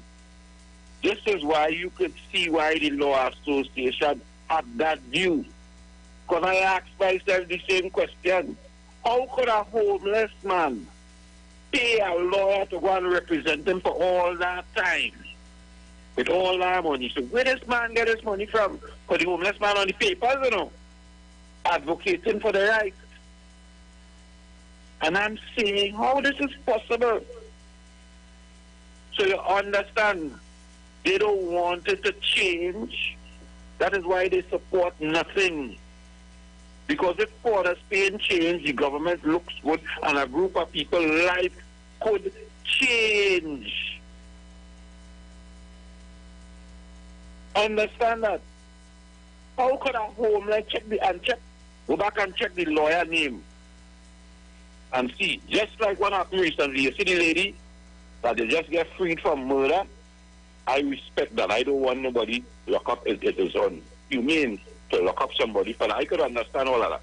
And I like how the lady magistrate dealt with it, where she had to stay inside for a period of time, I think. But check one of your lawyers who represent them, Wayne Sturge. Because why? And under what name call again? Who is still was riding within 2010 to 2015? So the two one are we out in front again. Well, wake up now, please. I see tongue turn from something into nothing. When I passed, because that was a car park the government built, because you see, opposite now, police had to occupy a place that I tell them, had a man named Lennox, who used to sell bicycles, had all kind of businesses on top of the thing where you see the police have across where from the car park. You know what I'm talking about? I saw by the Street. Right. That thing where the police occupy with the UNC and the gym and all kind of thing. That was a business place that black people to control. The government come and build a car park across because the government come and build that one of the beside the Twin Towers, that was the next pride of Port of Spain. You see that glass building on right by the Street police station there? That was a pride when that building went up. The government built that. That was to enhance the community. You know what I'm telling you?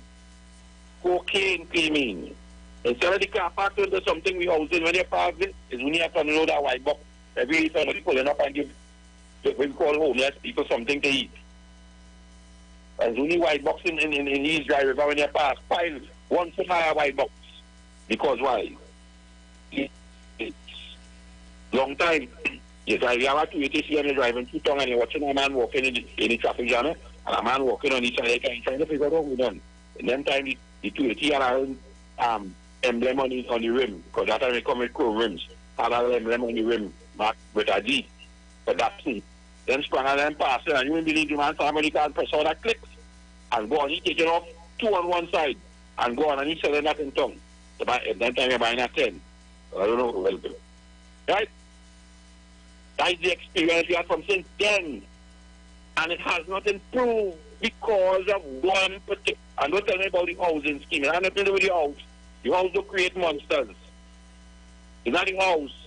It's the mentality of the people that live in there.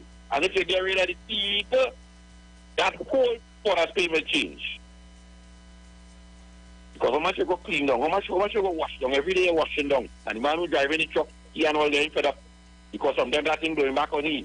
And I can't provide a proper thing because every day I'm doing this. Instead of twice a day, instead of twice a week. It's every day I have to wash down pieces. Because why? Of addicts. One problem. If you can't get rid of the cocaine, that's how you move. That's how they look. That's how you move out of Port of Spain. If you move out the environment, everything will move. But you have to break it up. Because you can't put all of them in the same place. So you have to change the environment. They try that, they put them in Maloney. They try to get them across the Caroni Bridge up to this day. We still have 2 towers stand there. Look, I see come and put a big high-low right next to. Because why? They have a nice housing scheme across the road. You feel like people them want to see. Why do you think Massey are what? Everybody talking about Massey store and the price of food and vegetables. You think there's a reason that is to keep we out. Massey put a Massey stores in Chagona, so I shall. Thank you so much, Barataria. Always appreciate your contribution.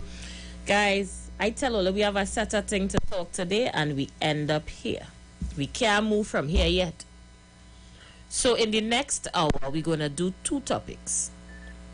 You could pick one. All right? This one seems to be taking precedence, so we will continue.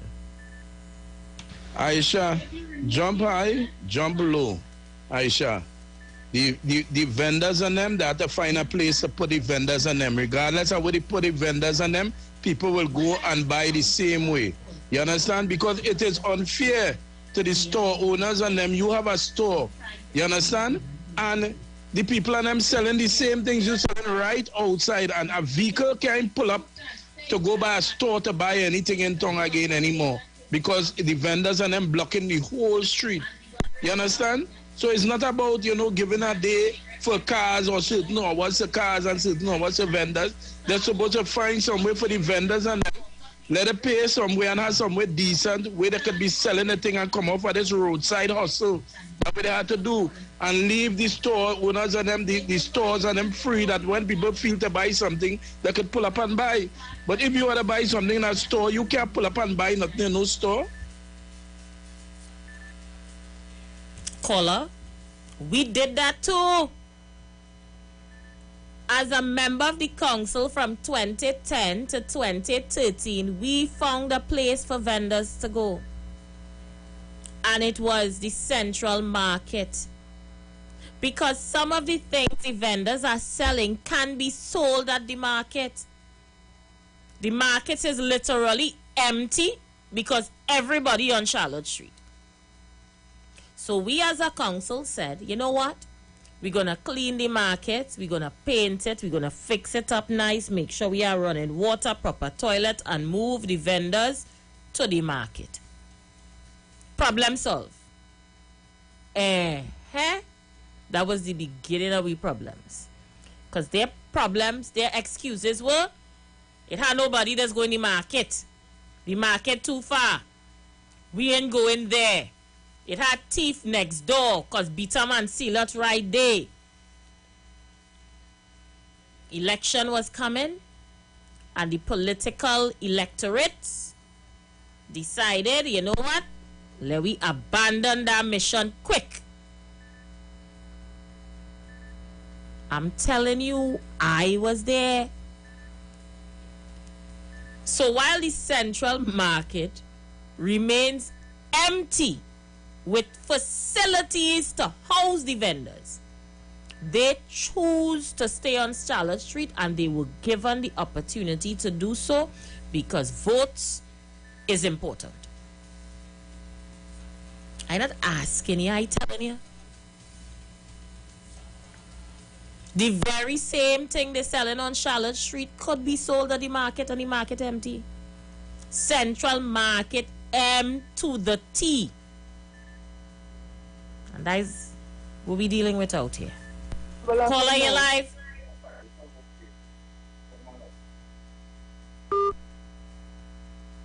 All them buildings, them plannings, Nelson Street, Duncan Street, and all we are plannings, knock them down. That's just my view. Patrick Manning tried to do it and they fight him down, but I believe that could kind of alleviate some of the problems in Port of Spain. And put up some modern structures. That's my view.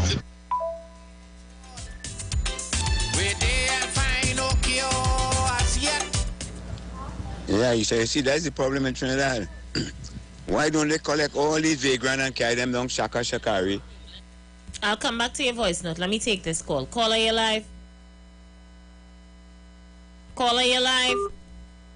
Not ready yet. Clean them up. Get doctors and things.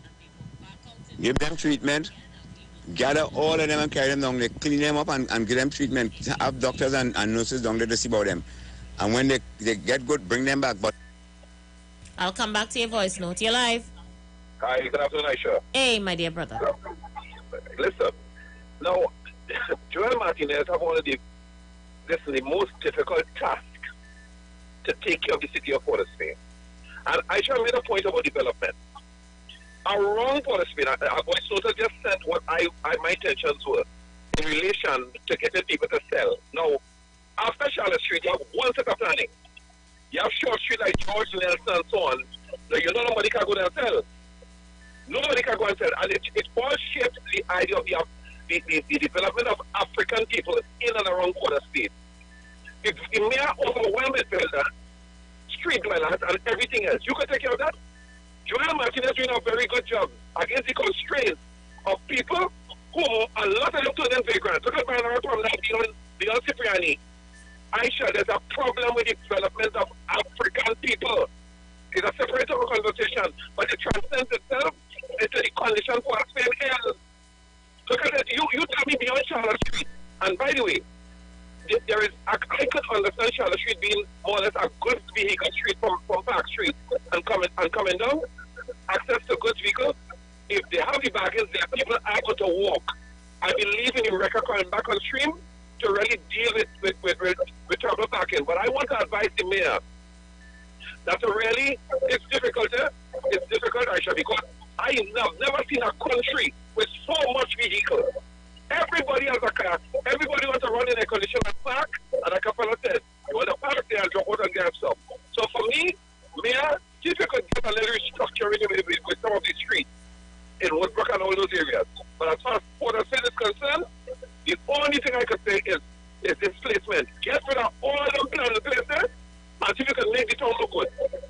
what if they're ugly to Port of Spain after Charlotte Street? I say so. Have a good night, Shawel. Thank you so much. So, the reformist Titi Love on YouTube says, if you put them in the market, Aisha, people will come. The government does create their own monsters. Somebody on Facebook is saying the same thing. Hugh is saying, you know how many times the government proposed places for vendors to go and they always protest it? The vendors running the show. And that's just it. These human rights people and all them lawyers were grabbing money and looking for attention, causing the problem in Trinidad. And if they don't get serious about the vagrants, Port of Spain won't get good. Scramble up all the vagrants and take them down to Shakari. That's a place down there where they are the leper people. I wonder if something going on there. Take them down there, get doctors, nurses, examine them, treat them, and send them out back. Good afternoon. I wonder if somebody who knows the history of Port of Spain could inform me of who owns that property between Henry and Frederick Street, between Queen and Hart, that burned down, that mall, that African mall that burned down several years ago, behind Francis Fashion. Who owns that property? From my information, I believe it's African people own that property because it was handed to them by a past government to develop. But it ended up into a squatting shanty town in the heart of town. But now it burned down. Where are the people, the vendors and them who formulate the community to come and try to redevelop that piece of property? We can have parking facilities, booths, vending food, books, clothes, multi-story, because that's a very vast piece of property. Could somebody who knows the history tell me who owns that property? And why to this day it has yet to be developed by the same people who continuously calling and complaining, but nobody doing nothing for them? Why are they not getting together as a group, obtain some form of financing, and build on the property, build a multi-story facility on that property? You can even rent offices on the highest floor. Yeah? Again, people is the problem. People, everybody want everything easy and free. Sorry to say, there is no one problem or one solution, I should say, to fix the problem of Port of Spain.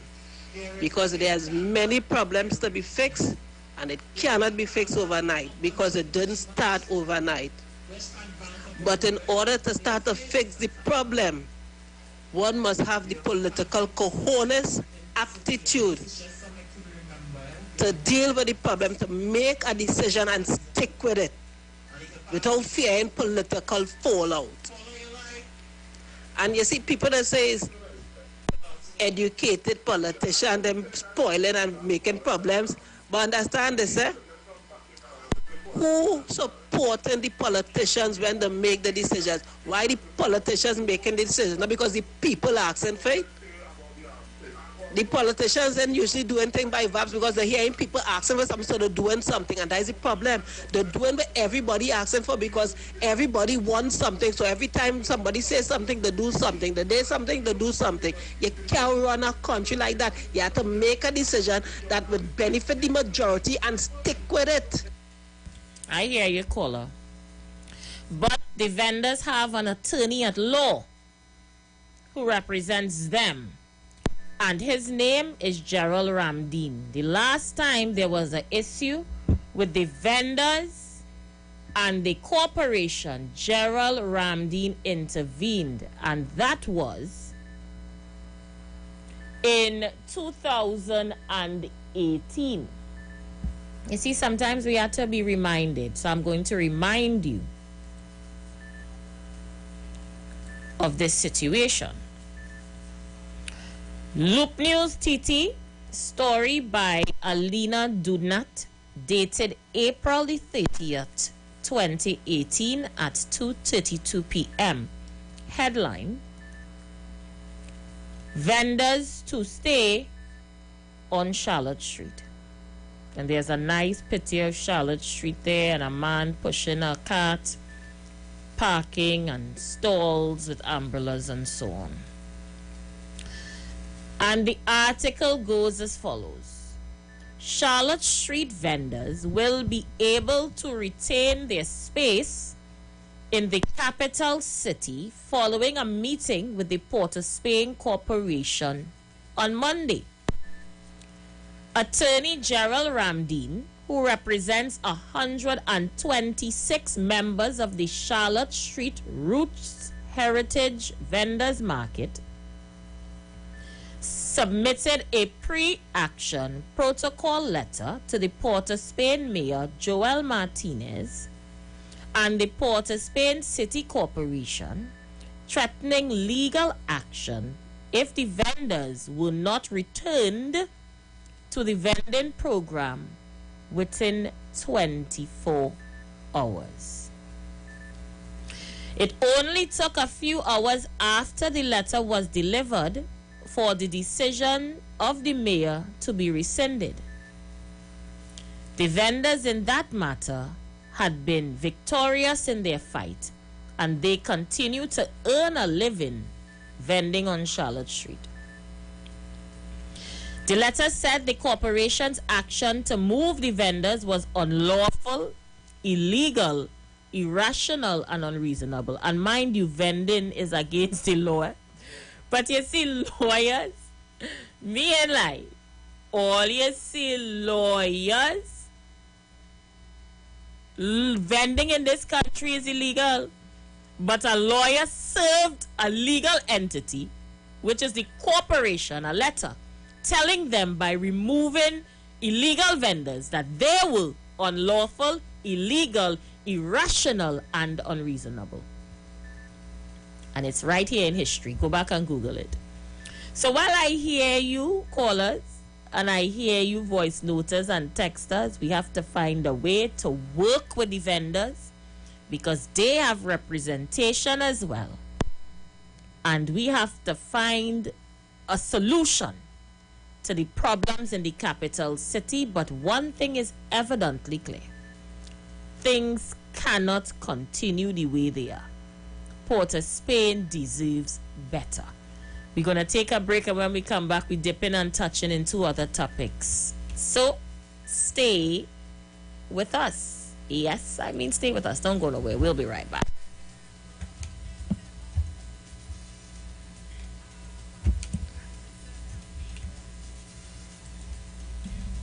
The views expressed are not necessarily the views of the management of the Street 919 FM.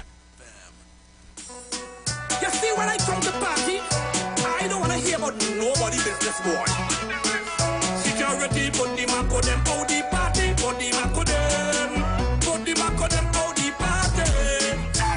I ain't come for that. Talking about people business in I ain't come for that. Boy, move from here with your bad man. I ain't come for that. Talking about people business in I ain't come for that. Boy, move from here, give me a chance. Me and my little pussy, come here to bust a line. You come talking up in my ass, talking real out of time. Nobody want you around yet, your name on the list. Everybody in town know you for talking people business. You know all who warning and all who broken. You know all who ugly, how much lumps they're buying. That girl head picky, it's a wig she wearing. Stop sitting up in the air, boy, I can't take the gossiping. I ain't come for that. Hot off the press presents Aisha Wells' birthday bash. Come celebrate with Aisha on board the Embassy on August 13th. Boarding at the Hyatt Waterfront from 6:30 p.m. sharp. Featuring an all-star DJ cast. We're gonna have a good time celebrating with Aisha. You're on board. We're talking about my birthday bash. For tickets and more information, call Robert at 333-2181. Ulu at 730-3665. It's my birthday. That's what we're talking about. Happy birthday to you. Your child is beginning to discover the world. It's time to let them explore. Clim 1 Plus contains calcium, iron, and vitamins that support their defenses, helping to promote a healthy immune system and normal growth. After all, your little explorer has the whole world to discover. Clim, your love, their future. Clim 1 Plus is not a breast milk substitute. It is specially suited from 1 year onward.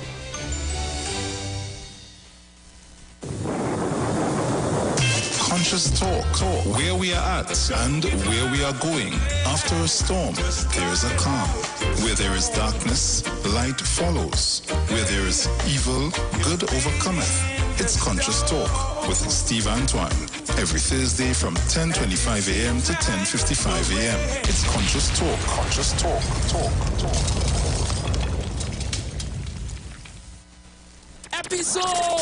Episodes. The Cooler Cruise. Aboard the Sea Champion, King's Wharf, San Fernando. Saturday, July 30th. Boarding 11 p.m. Sailing 12 midnight. General tickets $250. Early bird $200. And ladies, limited edition of 2 ladies on 1 ticket for $350. Bringing the vibe and energy to you. Anwar the Juggler, Richard Trumpet, and Brothers in Sound. Live performance by Optimistic. Party bus from Port of Spain. Pass at 9:30 p.m. For more info, WhatsApp 768-8182, 706-7130 or 317-3541. Fully endorsed by Evolution Creations and Stamina Promotions.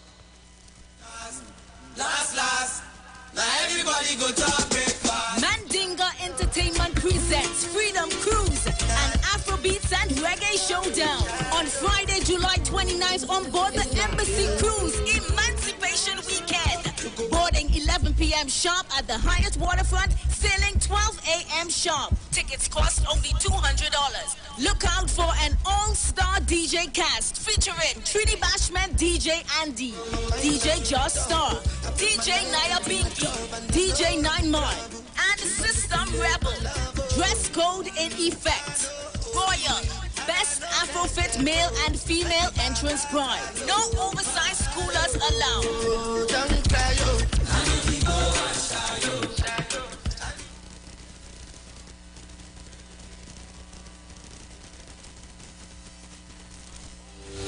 Job Optimum Health and Wellness. Are you sick and tired of being sick and tired? Get your Bioplasma Diagnostic Full Body Scan. Examines all of your organs in a single session. 95% accuracy. It's painless, non-invasive, and affordable. Call Pastor Job at 350-2628, 767-1031, or 275-6300. Sick and tired of being sick and tired? Get your Bioplasma Diagnostic Full Body Scan at Job Optimum Health and Wellness.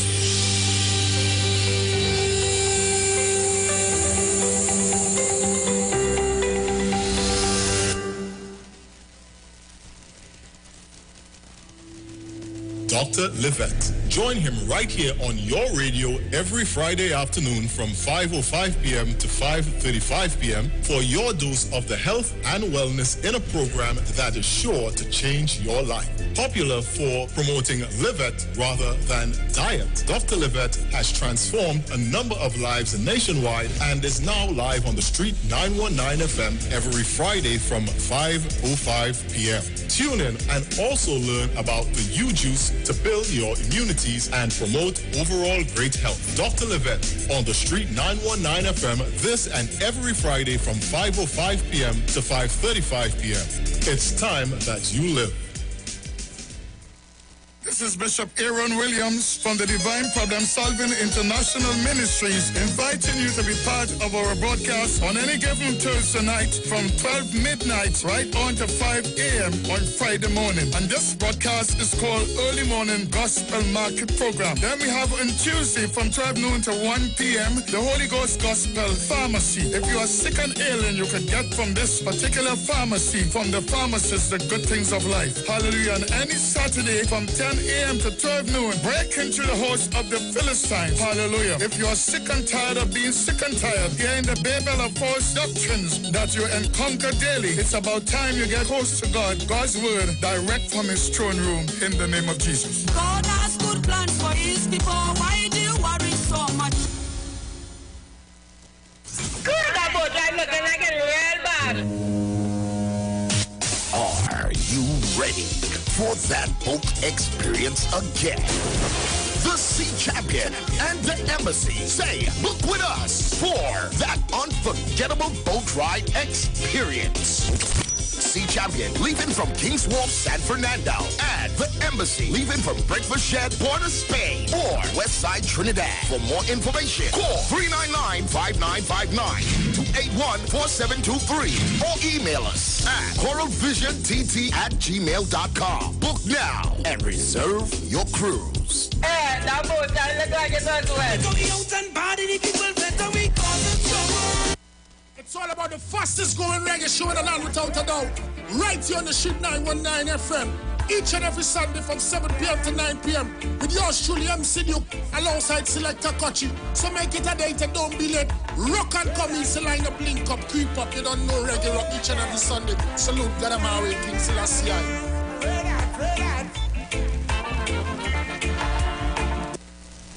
Share the live. Share the live. The Street 919 FM on Facebook and Instagram. Share the live. Iowa George on Instagram. Share the live. Iowa TV and Street TV on YouTube. Share the live. The Street 919 FM.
Tell you this country mad, all it is doubt me, you know.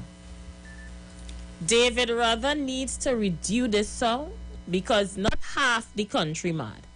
The whole country mad. Okay? And that's facts. This is a country of staring mad people. We may have one or two sane ones, and I am not a sane one, I'm just saying. I belong to the mad clan. There may be one or two sane people, but they are few and far apart. And that was discovered last evening at the Piarco International Airport for travelers entering to this country for the first time. According to the Trinidad and Tobago Express Airport Anger story by Leah Sorias. Excitement turned into frustration, disgust, and anger for scores of travelers entering to Trinidad and Tobago on Tuesday night as they were forced to wait for hours in long lines at the Piarco International Airport before clearing immigration. The Express understands that only 2 out of 15 immigration officers turned up for duty on that night. This resulted in chaos as there were backed up travelers from several flights which landed that evening. The situation stemmed from action being taken by the immigration officers over the non-payment of outstanding overtime and allowances. Earlier this month, immigration officers attached to the airport took a stance against working additional shifts without being paid their overtime. President of the Public Services Association, Leroy Batiste, explained then that hundreds of positions within the immigration division remained vacant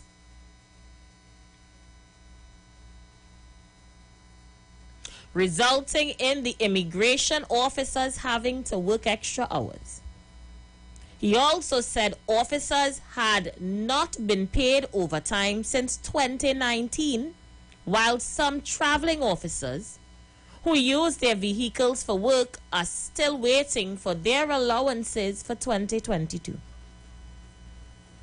He said on Tuesday the union raised the issue of outstanding overtime and allowances for immigration officers when it met with the Chief Personnel Officer, Dr. Darrell Dindial, on the wage negotiations for public servants. He is to get back in terms of setting up a meeting for us to treat with that, and it should be early next week. He added immigration officers have been working for months on end without being paid for extra hours. What has been taking place is that some workers are deciding that they are not going to be working any extra shifts until the outstanding claims have been settled. According to one traveler into Trinidad and Tobago in the same article, Miss Winnie Gray, she told the Express via Facebook yesterday that she arrived at the airport on a British Airways flight from London at 5:30 p.m. on Tuesday. When I walked in, I couldn't even see the end of the line. It was at 9:30 p.m. when I was in the snake of the queue, when one of the ladies came to me. She saw that I looked really tired and took me to an older lady and another woman who was pregnant to the shorter line to get us through. If I hadn't done this, I would have still been there possibly until 10:30 p.m. because the line was moving very slowly. I had to read it in this little British accent, because I want to give all of the whole thing, Grace said among the scores of travelers in the lines were families with young babies who had to resort to sitting on the floor. There were 2 people working at the immigration booths. About 2 hours of queuing them came with some water, but didn't come to everyone. They didn't get as far as I was, she went on. She said what made the situation more difficult for her was the fact that she was unable to see her mother that night. My mom is in a residential care home in Trin City, and she was anxious to see me. I was supposed to be going to see her straight from the airport. By the time I left, it was too late. It messed up everything. Grace says she sympathized with the immigration officers but fully supported their decision to stand up for what is owed to them. Information reaching us is some passengers are considering legal action against the government of Trinidad and Tobago for this mishap. Well, here we are yet again. The land of the maddest mad. The lines are open. What's your thoughts on this issue? Let's go. Welcome to the place. All we talk about is race. Race to the rum shop, race to the mass camp, race into belts and waste. There's an island down in the south by the local mount. With funk and fire, doom and desire. What place I'm talking about? Talking about Trinidad, have the goods and the bad. Welcome to Trinidad, where half the country mad. Talking about TTO, Bacchanal, that's no where we flow. Shots will fire, place will tell when we hear a soul coming through. You come by plane with a lie, or by a boat. Let's go, caller, you're live. Caller, are you there? Aisha? Yes, Aisha? I can hear you. Phones are giving so much problem, you're not even hearing. I'm hearing you loud and clear. tell you this. If I were a visitor coming into such a situation, I think next time I would go to another country. Because the point is, if they think they are doing the Prime Minister something, they are doing the country something. And let me see how the planes will operate and who their work had to lose their work because the airport, the planes wouldn't be able to employ them anymore. Okay. Thank you so much. Allison is asking, what are they taking legal action for? Well, Allison, in first world countries, situations like this is usually dealt with via a lawsuit. Some persons are claiming that they had to be at certain places for a specific time or doing something at a specific time and were unable to do so because of this situation. One person claimed that she fainted because of the line and had to seek medical attention, and she's suing for that. Yeah? Just saying. Caller, you live. Good evening to you, dear journalist and former counselor. How you doing, my darling? Happy to be alive. Look, let me not waste time and get right into the editorial. Yes, sorry I missed the first part, but I think this will cover everything and put it in a nutshell. I'm not staying long this afternoon. Look, dear journalists, the problem that plaguing Trinidad and Tobago today is the government. I make no apology. I think the government have lost it. I think the government is bankrupt and impotent in terms of ideas. Because I'm saying this, the minister have to take full responsibility for what took place at the international airport. And when you're talking about the international airport, if you know very well that your workers below you did not receive salary and what the cases may be, it's an international airport. And I'm saying here, all that is plaguing this nation from Charlotte Street come right down to the airport to yesterday. Nobody else. I'm putting the blame squarely on the Rowley administration. Bad management. They don't know what they're doing. And everything that they touch in this country is going awry. The government must take full responsibility what happened in Piaco International Airport. And journalists, this is not about you, but you said it correct. In no first world country, what happened in the airport there could have happened. So when a government is sleeping on the job, this is what you will get. The government have collapsed, it fell, and I put this co-responsibility on the minister and the Rowley administration. Tabak it out and out. And I am saying that this type of situation is being coerced. People are choreographing this as though it's a play, a skit on a movie, Tabakit. And you are confirmation of such. I won't be surprised if people put them dog on the runway. Nothing surprises me with Trinis anymore. I won't be surprised if somebody dropped them potong on the runway last week. And I am not surprised that only 2 out of 15 immigration officers turned up for work on the busiest night of arrival flights this week. And I'm not surprised if certain lawyers not soliciting their services outside the airport to angry and disgruntled travelers, all in an attempt to make the country look bad. If somebody call me right now and tell me certain lawyers outside the airport willing to represent them travelers who want to sue, I won't be surprised. I won't be surprised. Caller, you live? Caller, you live? Aisha, I want to take up on Mr. Tabak said just now. There are people in this country who do anything to make this government look bad. Whether you're a doctor or you're dealing with airport, these are serious things. You can't hold our country to ransom because you can get overtime, Aisha. You hear me? Loud and clear. The can, and this is what is going on in this country. A lot of politics is playing.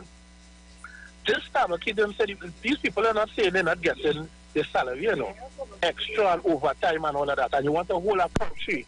This is a national security risk they're posing because a lot of politics is played and because of money. You cannot do that. It has certain jobs and certain positions. The whole lot is important to national security.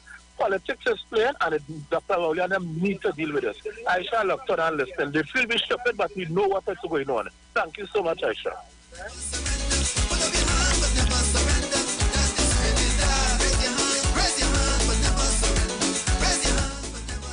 You see, anybody who's saying that Port of Spain need more parking garage, all you from South, all you from Tobago or some kind of thing, all you know what's going on in Port of Spain. It's need more space for parking garage in Port of Spain again.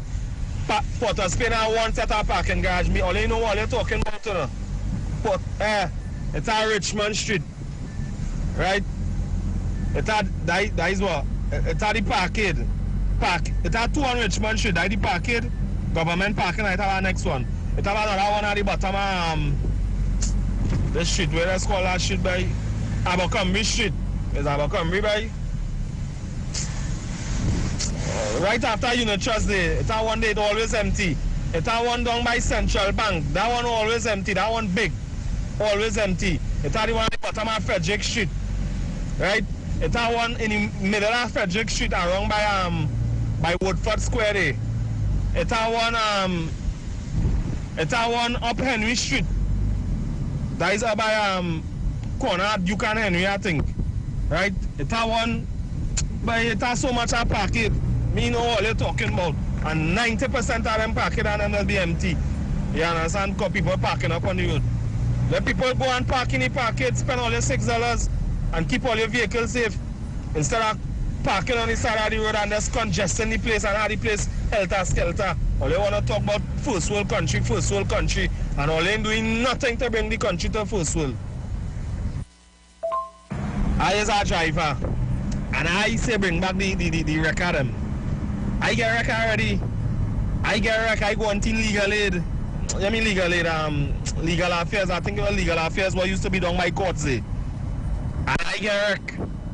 Cost me $500. Right? I went in there for 5 minutes and come back out. And I get a record. Why? Because I park up which part I wasn't supposed to park, and I had a car park right next door. Right by Carnard taxi stand there, the maxi stand there, the car park was be right there.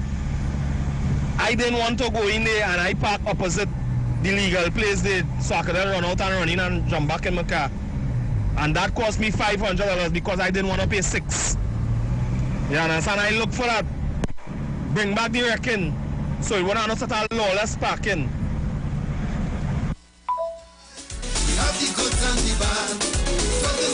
Caller, you live.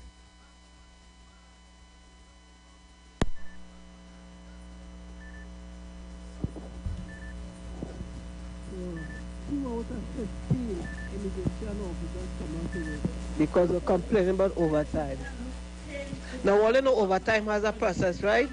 Because when you work overtime, you don't get overtime pay the same week you work it.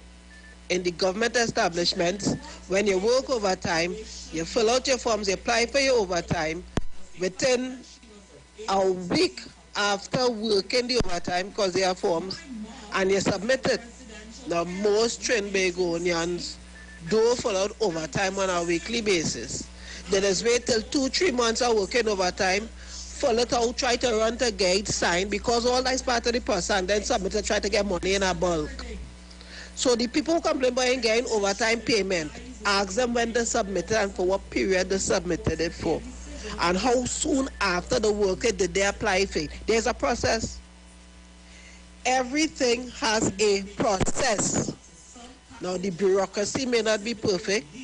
There are problems with it, but there's a process. All already signed up to turn up to work. So when these foreigners or people come in and they go cause problem, who looking bad? The country?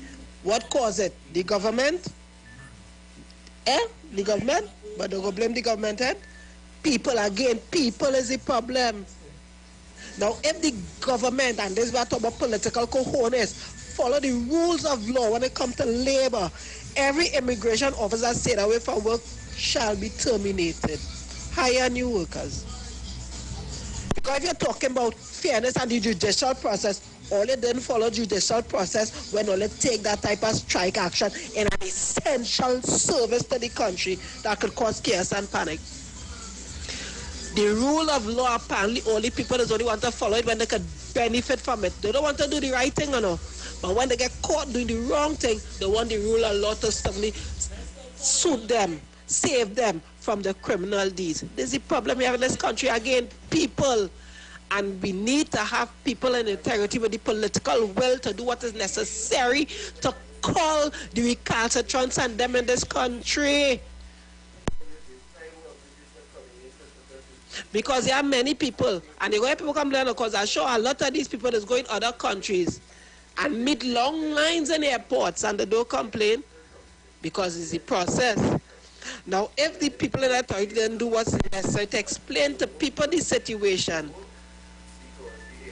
to try to get a smooth run of the already problematic situation, well, then there is a problem too.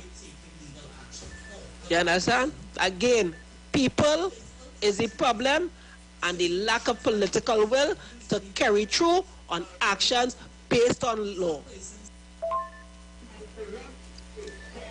Now, based on the tirade of the political recalcitrant they call Tabakit, you understand why, now that you had that sick out at immigration, you see why it happened, you see who caused it, and the reason why it happened.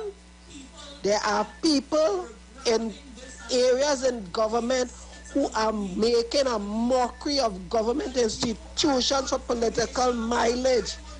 Tabakit just confirmed exactly it. He don't want to waste time. He does always waste time. He likes to talk long, but his speech today, his political retort shows exactly why we had that problem at immigration yesterday.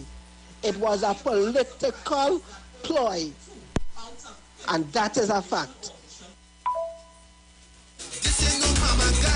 Second topic coming up, because we have a break to take. WASA is on the path to restructuring. 213 WASA managers is going home. Staff cuts are coming in as they transform WASA. Story by Samson Anton an hour ago. The Board of Water and Sewerage Authority has been mandated by Cabinet to immediately begin the execution of a transformation plan for WASA, which will start with the cutting of 213 members of the executive team, followed by cuts in unknown number of staff at the facility. The Minister of Public Utility, Marvin Gonzalez, said Cabinet approved this transformation plan at this meeting today. WASA has 426 executive managers, and the intention is to cut 50%, 213 managers. The minister said cutting of the staff will not be done without discussions with the collective bargaining units. He said the amount and number percentage of staff cuts, saying that he didn't want to be prejudiced, and the discussions between the board and the union continue. WASA currently employs close to 5,000 workers.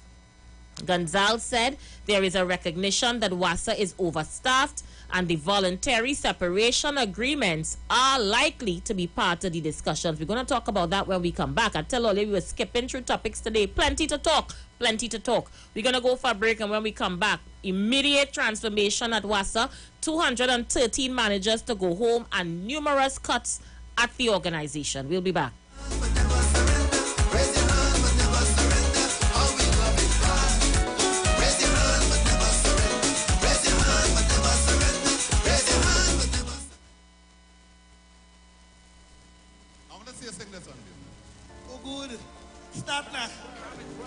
Looking for a safe and relaxed professional massage therapist and nutritionist? Look no further.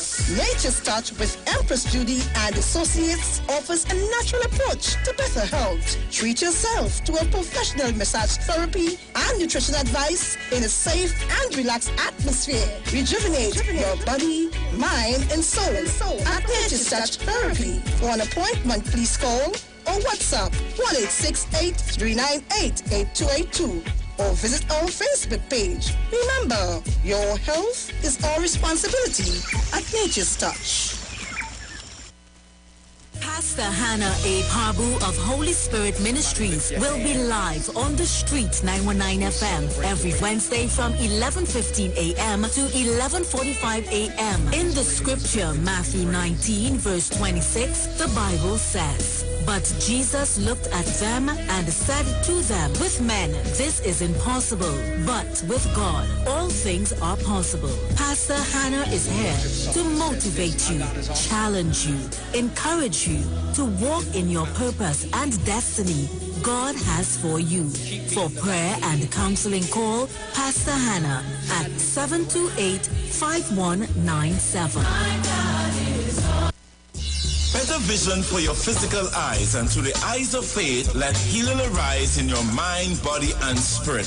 At Natural Healing Ministries, we teach kingdom principles for living that brings the blessing of God to your mind, body, and soul. NHM Professional Associates are located at number 10 Moody Stewart Street, Monterey Post, San Fernando. For more info, contact Dr. Desmond Phillip at NHM on 349-3494. NHM Professional Associates can be heard live on the street 919 FM every Saturday from 9:05 to 9:55 a.m.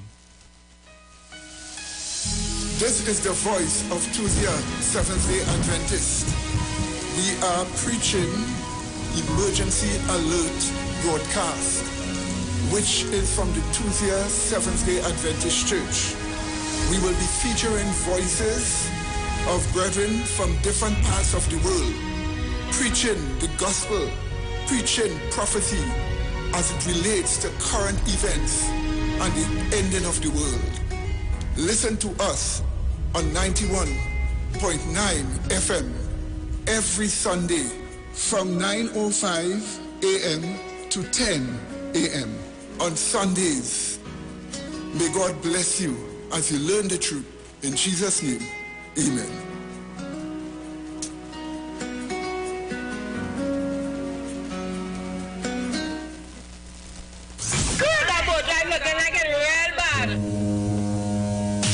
Are you ready for that boat experience again? The Sea Champion and the Embassy say, book with us for that unforgettable boat ride experience. Sea Champion leaving from King's Wharf, San Fernando, and the Embassy leaving from Breakfast Shed, Port of Spain, or Westside Trinidad. For more information, call 399-5959, 281-4723, or email us at coralvisiontt@gmail.com. Book now and reserve your cruise. Hey, that boat, that look like it's not wet. This is Bishop Aaron Williams from the Divine Problem Solving International Ministries, inviting you to be part of our broadcast on any given Thursday night from 12 midnight right on to 5 a.m. on Friday morning. And this broadcast is called Early Morning Gospel Market Program. Then we have on Tuesday from 12 noon to 1 p.m. the Holy Ghost Gospel Pharmacy. If you are sick and ailing, you can get from this particular pharmacy, from the pharmacist, the good things of life. Hallelujah. And any Saturday from 10 a.m. to 12 noon, break into the host of the Philistines. Hallelujah. If you are sick and tired of being sick and tired, hearing the babel of false doctrines that you encounter daily, it's about time you get close to God, God's word, direct from his throne room, in the name of Jesus. God has good plans for his people. Why do you worry so much? Share the live. Share the live. The Street 919 FM on Facebook and Instagram. Share the live. Iowa George on Instagram. Share the live. Iowa TV and Street TV on YouTube. Share the live. The Street 919 FM.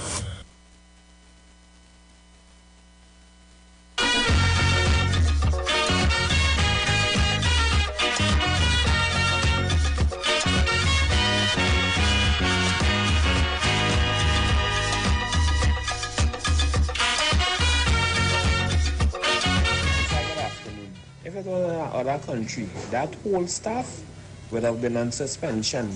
It's only in Trinidad and Tobago this madness is going on. Everybody like to politicize these kind of things.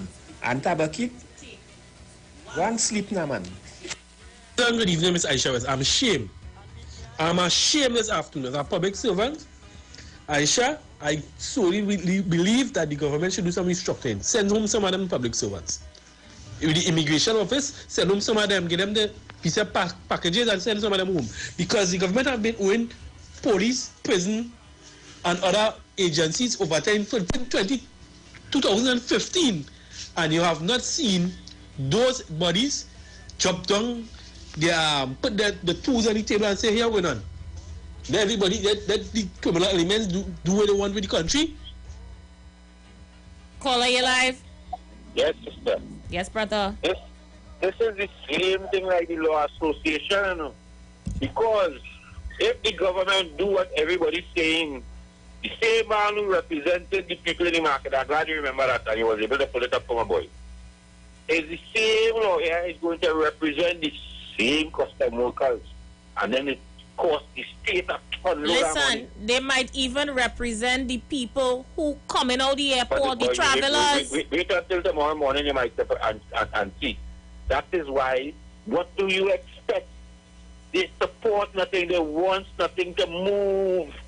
You know what they're saying now? That is the strongest thing and nothing happening in this country. I just get a rating and then telling me that's close to junk. That is what they're singing now. They're singing that everything shut down, you know. Nothing can move, you know. And you see that in my water? They took a loan. Mr. Manning send home the same amount of workers. Mr. Manning send that already to take a loan to restructure water. Then tell them when they come back in office, take a loan and hire back the same amount of people that were supposed to send home in order to try to make it. Why do you think what's you can all that support, Aisha? Well, people understand what is going on. There's a jail to make, sister. I have a group of people to answer. I have a lady put a heliport on top of your house.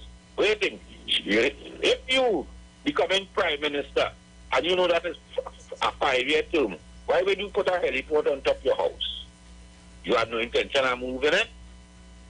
So the lady, just like Gary, you know, she told us at the banker, she will die trying to get back into political by all means necessary. So what custom them fellas do? That is nothing new. Just like the law association. They're banding together. Which one of them? Wait. Check the majority of custom workers and check the name. If it get a list, get a list of the name and see what it is.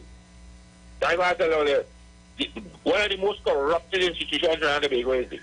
Imagine the Chinese and then they're shipping some they strip jobs generally. Why feel like coming in the country? We have to get selling. If you look sharp, the man who's selling water now selling paper. A pack of paper in them time is $25. The Chinese then bringing that for another imitation wrong or something and all the black boys walking around them selling paper $10 a pack. That ain't real. How you feel like coming here? Selling paper is illegal. We have a lot of cleanup to do. The citizens have to call for them. And when the government take them to court, what we have to do is boycott the lawyer and the law association. Because the right thing stands, but nobody does that. Who represents us to tell us what's going on? We feeling what the action and what they're doing. How it is enchanting and making me look bad and making economic comments of the country fall down because of the action of a few people for political mileage. We don't tell them that. Nobody don't protest against them. Who protests against them? Enjoy your evening, sister. I tell you, the Archbishop said people in Trinidad to pray. Caller, you live? Aisha, my colleague from is totally correct. Totally correct. And that's a problem. Make here ungovernable. And you know what? It's one of the most difficult things to redeem because they just can't fire them, you know. It's a process. And that's a problem in this country. People will take the party, and listen, Kamala Hassan said it, you know. You can't be the leader of the UNT because you like the country first. That's what she said. That's what she said. She loved her party first, you know. They only want to run Trinidad because when they came into office, they overstrength WhatsApp. They overstrength LiftTech. They overstrength every single thing.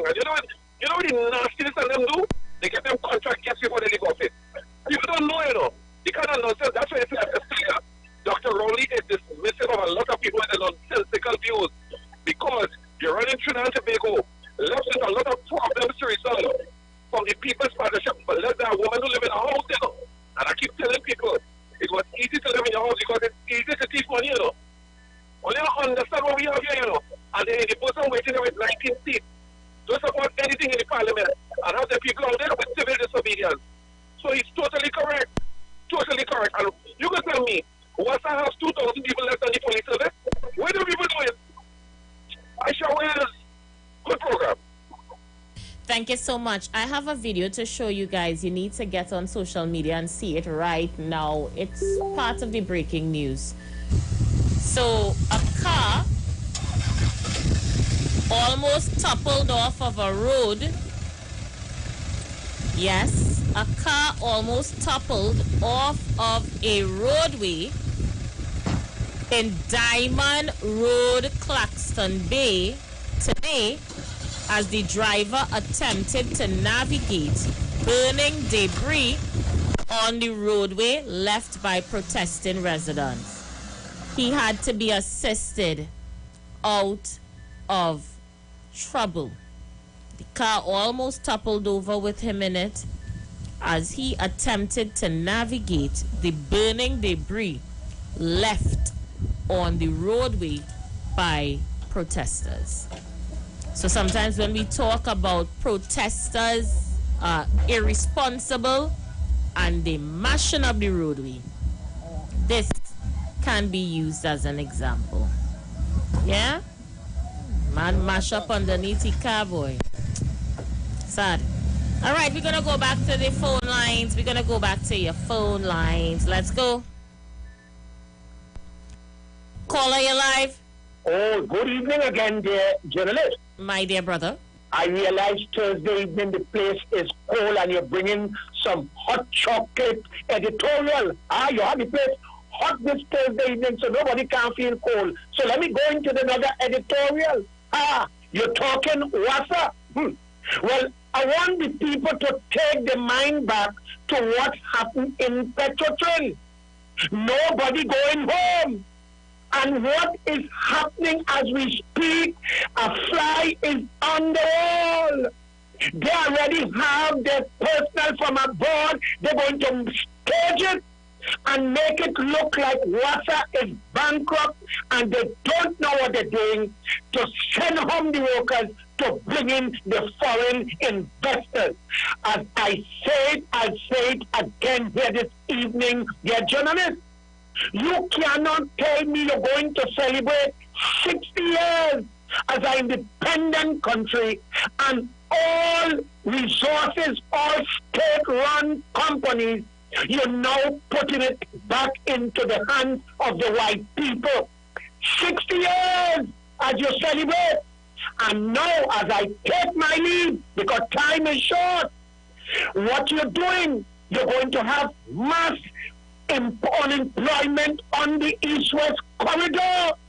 I want this government to understand 99.9% of young Africans who work in Wasa lives on the east-west corridor.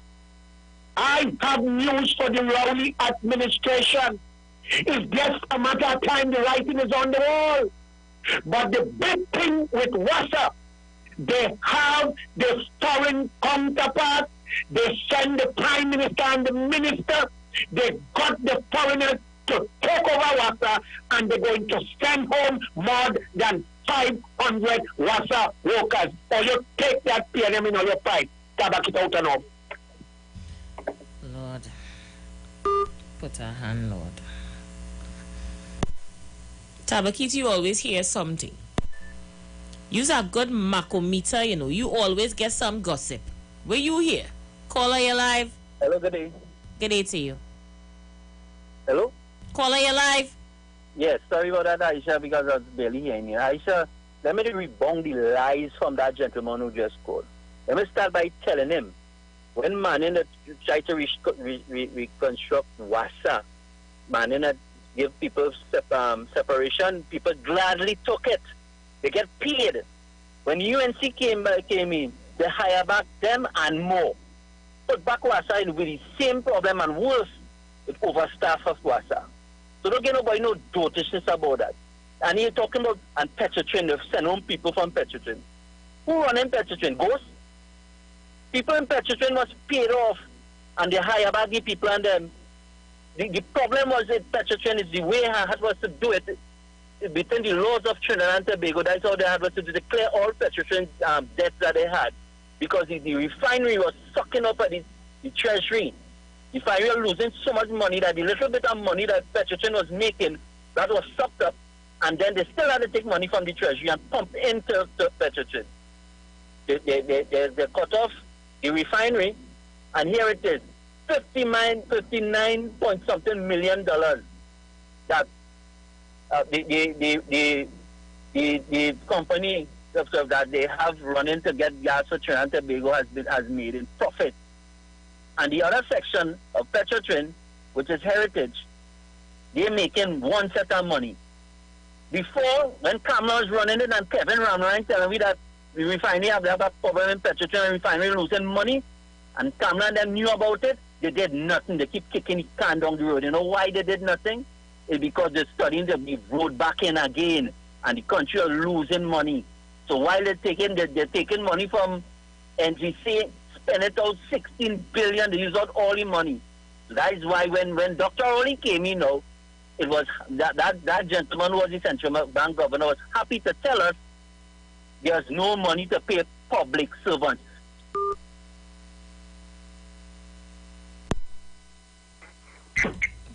Thank you, caller. Caller, you live. Hello, Aisha. Good evening. Hi, darling. The money that government paying these workers and people overtime, they can employ more people and take that same money and pay them. And people complaining about long line when they go to America. The line is from San Fernando to the Savannah, and they have to stand up and wait. They're not making a noise. It's only when they come in Trinidad they're going to play, they're making such a noise, like if it's the first time they see a long line. You're too deceitful, and I fell up on the nonsense, Aisha. Take the money and pay it in. And hire more people, you see? Yes, hire more people. Pay money, they're paying the overtime and hire more people because people need work. All right? Yes. Thank you, darling. WASA is long overdue for restructuring. Long overdue. Now 213 managers to be cut. Let me hear the union complain again. I'll come back to your voice note. A call intercepted. Caller, you live.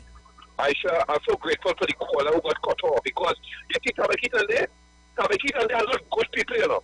Tabakit knows fully well that come up and they damage our country by making it recurrent expenditure really enormous. And listen, it's a good thing she can hold it out, you know. That Tabakit and they're talking about African people. Don't put it in a way that don't make hard decisions for the benefit of the country if you vote out, if you fire African people. Listen, was $2.3 billion, and that's why I have no respect for Sir Rocher. $2.3 billion to pay off these people. The minister said, listen, cabinet made the decision and will negotiate with the union for the interest of the workers. Who said you have to keep 5,000 workers permanent because the welfare state just keep them employed? These people, listen, man, is the worst group ever in our country, and I'm glad for that caller came in after Tabakit to know. They come here today, I share that you don't good topics of the day, but they are really nasty in their contribution because they don't like here. They don't like here. Come down, they just come and run down here. Real bad. And because you know why? Aisha Wells coming up and stand on the court. He don't make any hard decisions in the country, you know. They just come and spend out our money. And Tabakit is one of them who will eat up from it. You know why? They know fully well that you run it bad. And you see everything. But them thing will both come back right. Look at this little kind. Let's group of people, boys. All the best. Caller, you live. Hello. Aisha? Yes, darling. Aisha. Now, what Tabakit is saying, he work in Worcester, so he must be the manager for Noise East-West Corridor. They're sending home. That is for them, we the people who look like you and me now, to join with he, to vote for he people and them down in the south down there. So they don't have people from down in the south and middle working in Worcester. They'd like to surprise you come tomorrow and tell you they send home the people and them with their damn lies. Excuse me, word. Okay then. Good evening, Miss Wells. Just find out from Tabakit from a place if the man in the red jersey and the red hat in the red car still chasing him from a place. Apparently so. Apparently so. Good Lord, boy, something wrong with our old man. All you just remember thing. Tabaki told us in the last election a man in a red car, a red hat and a red jersey was following him. Yes, caller, you make me ball out, you know. I forget that. Tabaki needs to call us back and tell us if the man in the red jersey, the red car and the red hat still following him. Tabakit's life was apparently under threat because some man in a red jersey with a red hat and a red car was following him. Tabakit me alive. All you not easy, you know, Tabakit. Caller, you live? Hello? Yes, caller. Hello? Caller, you live? All right, so you're clearly not hearing me. Feel free to call me back. We just have a few more minutes left of the program. Speak now or forever hold your peace. I ball out with that one, yes? The man jog my memory there, you know. Tabakit had the whole country on a lookout for this red car, this man in this red jersey and this red hat. Caller, you live? Aisha, I find we just give these people a lot of airtime, but you know what? Let every constituent go on full public viewing. Before Dr. Rowley was giving a speech after he restructured Petrotrin in Parliament, when he laid it in Parliament in the Prime Minister's statement. And the first thing that Kamala Prasad Bisasa said when he laid it in the Parliament is, oh gosh, the lost election. That was before the 2020 election, right? When he closed it down in 2018, when he closed the refinery in 2020. The first thing Kamala Prasad Bisasa, go back to the speech after it will be on the PNM TV website on YouTube. And the first thing that Kamala Prasad Bisasa said in the Parliament when he announced that they were going to close the refinery operations is that, oh gosh, the lost elections. That is what they deal in. That is what is needed for the country. Their currency is votes and populism. So, listen, Wassa needed this a long time ago, right? The only thing I disagree with is that we should privatize the water system and let Wassa just be a managing body. Okay. All right, guys, the countdown is on. The countdown is on. Get in quickly. I only have room for calls. I cannot play voice notes. Calls alone. Caller, you live? All right, so you're not ready yet. Speak now or forever hold your peace. Calls alone. Be the last caller on the line if you wish.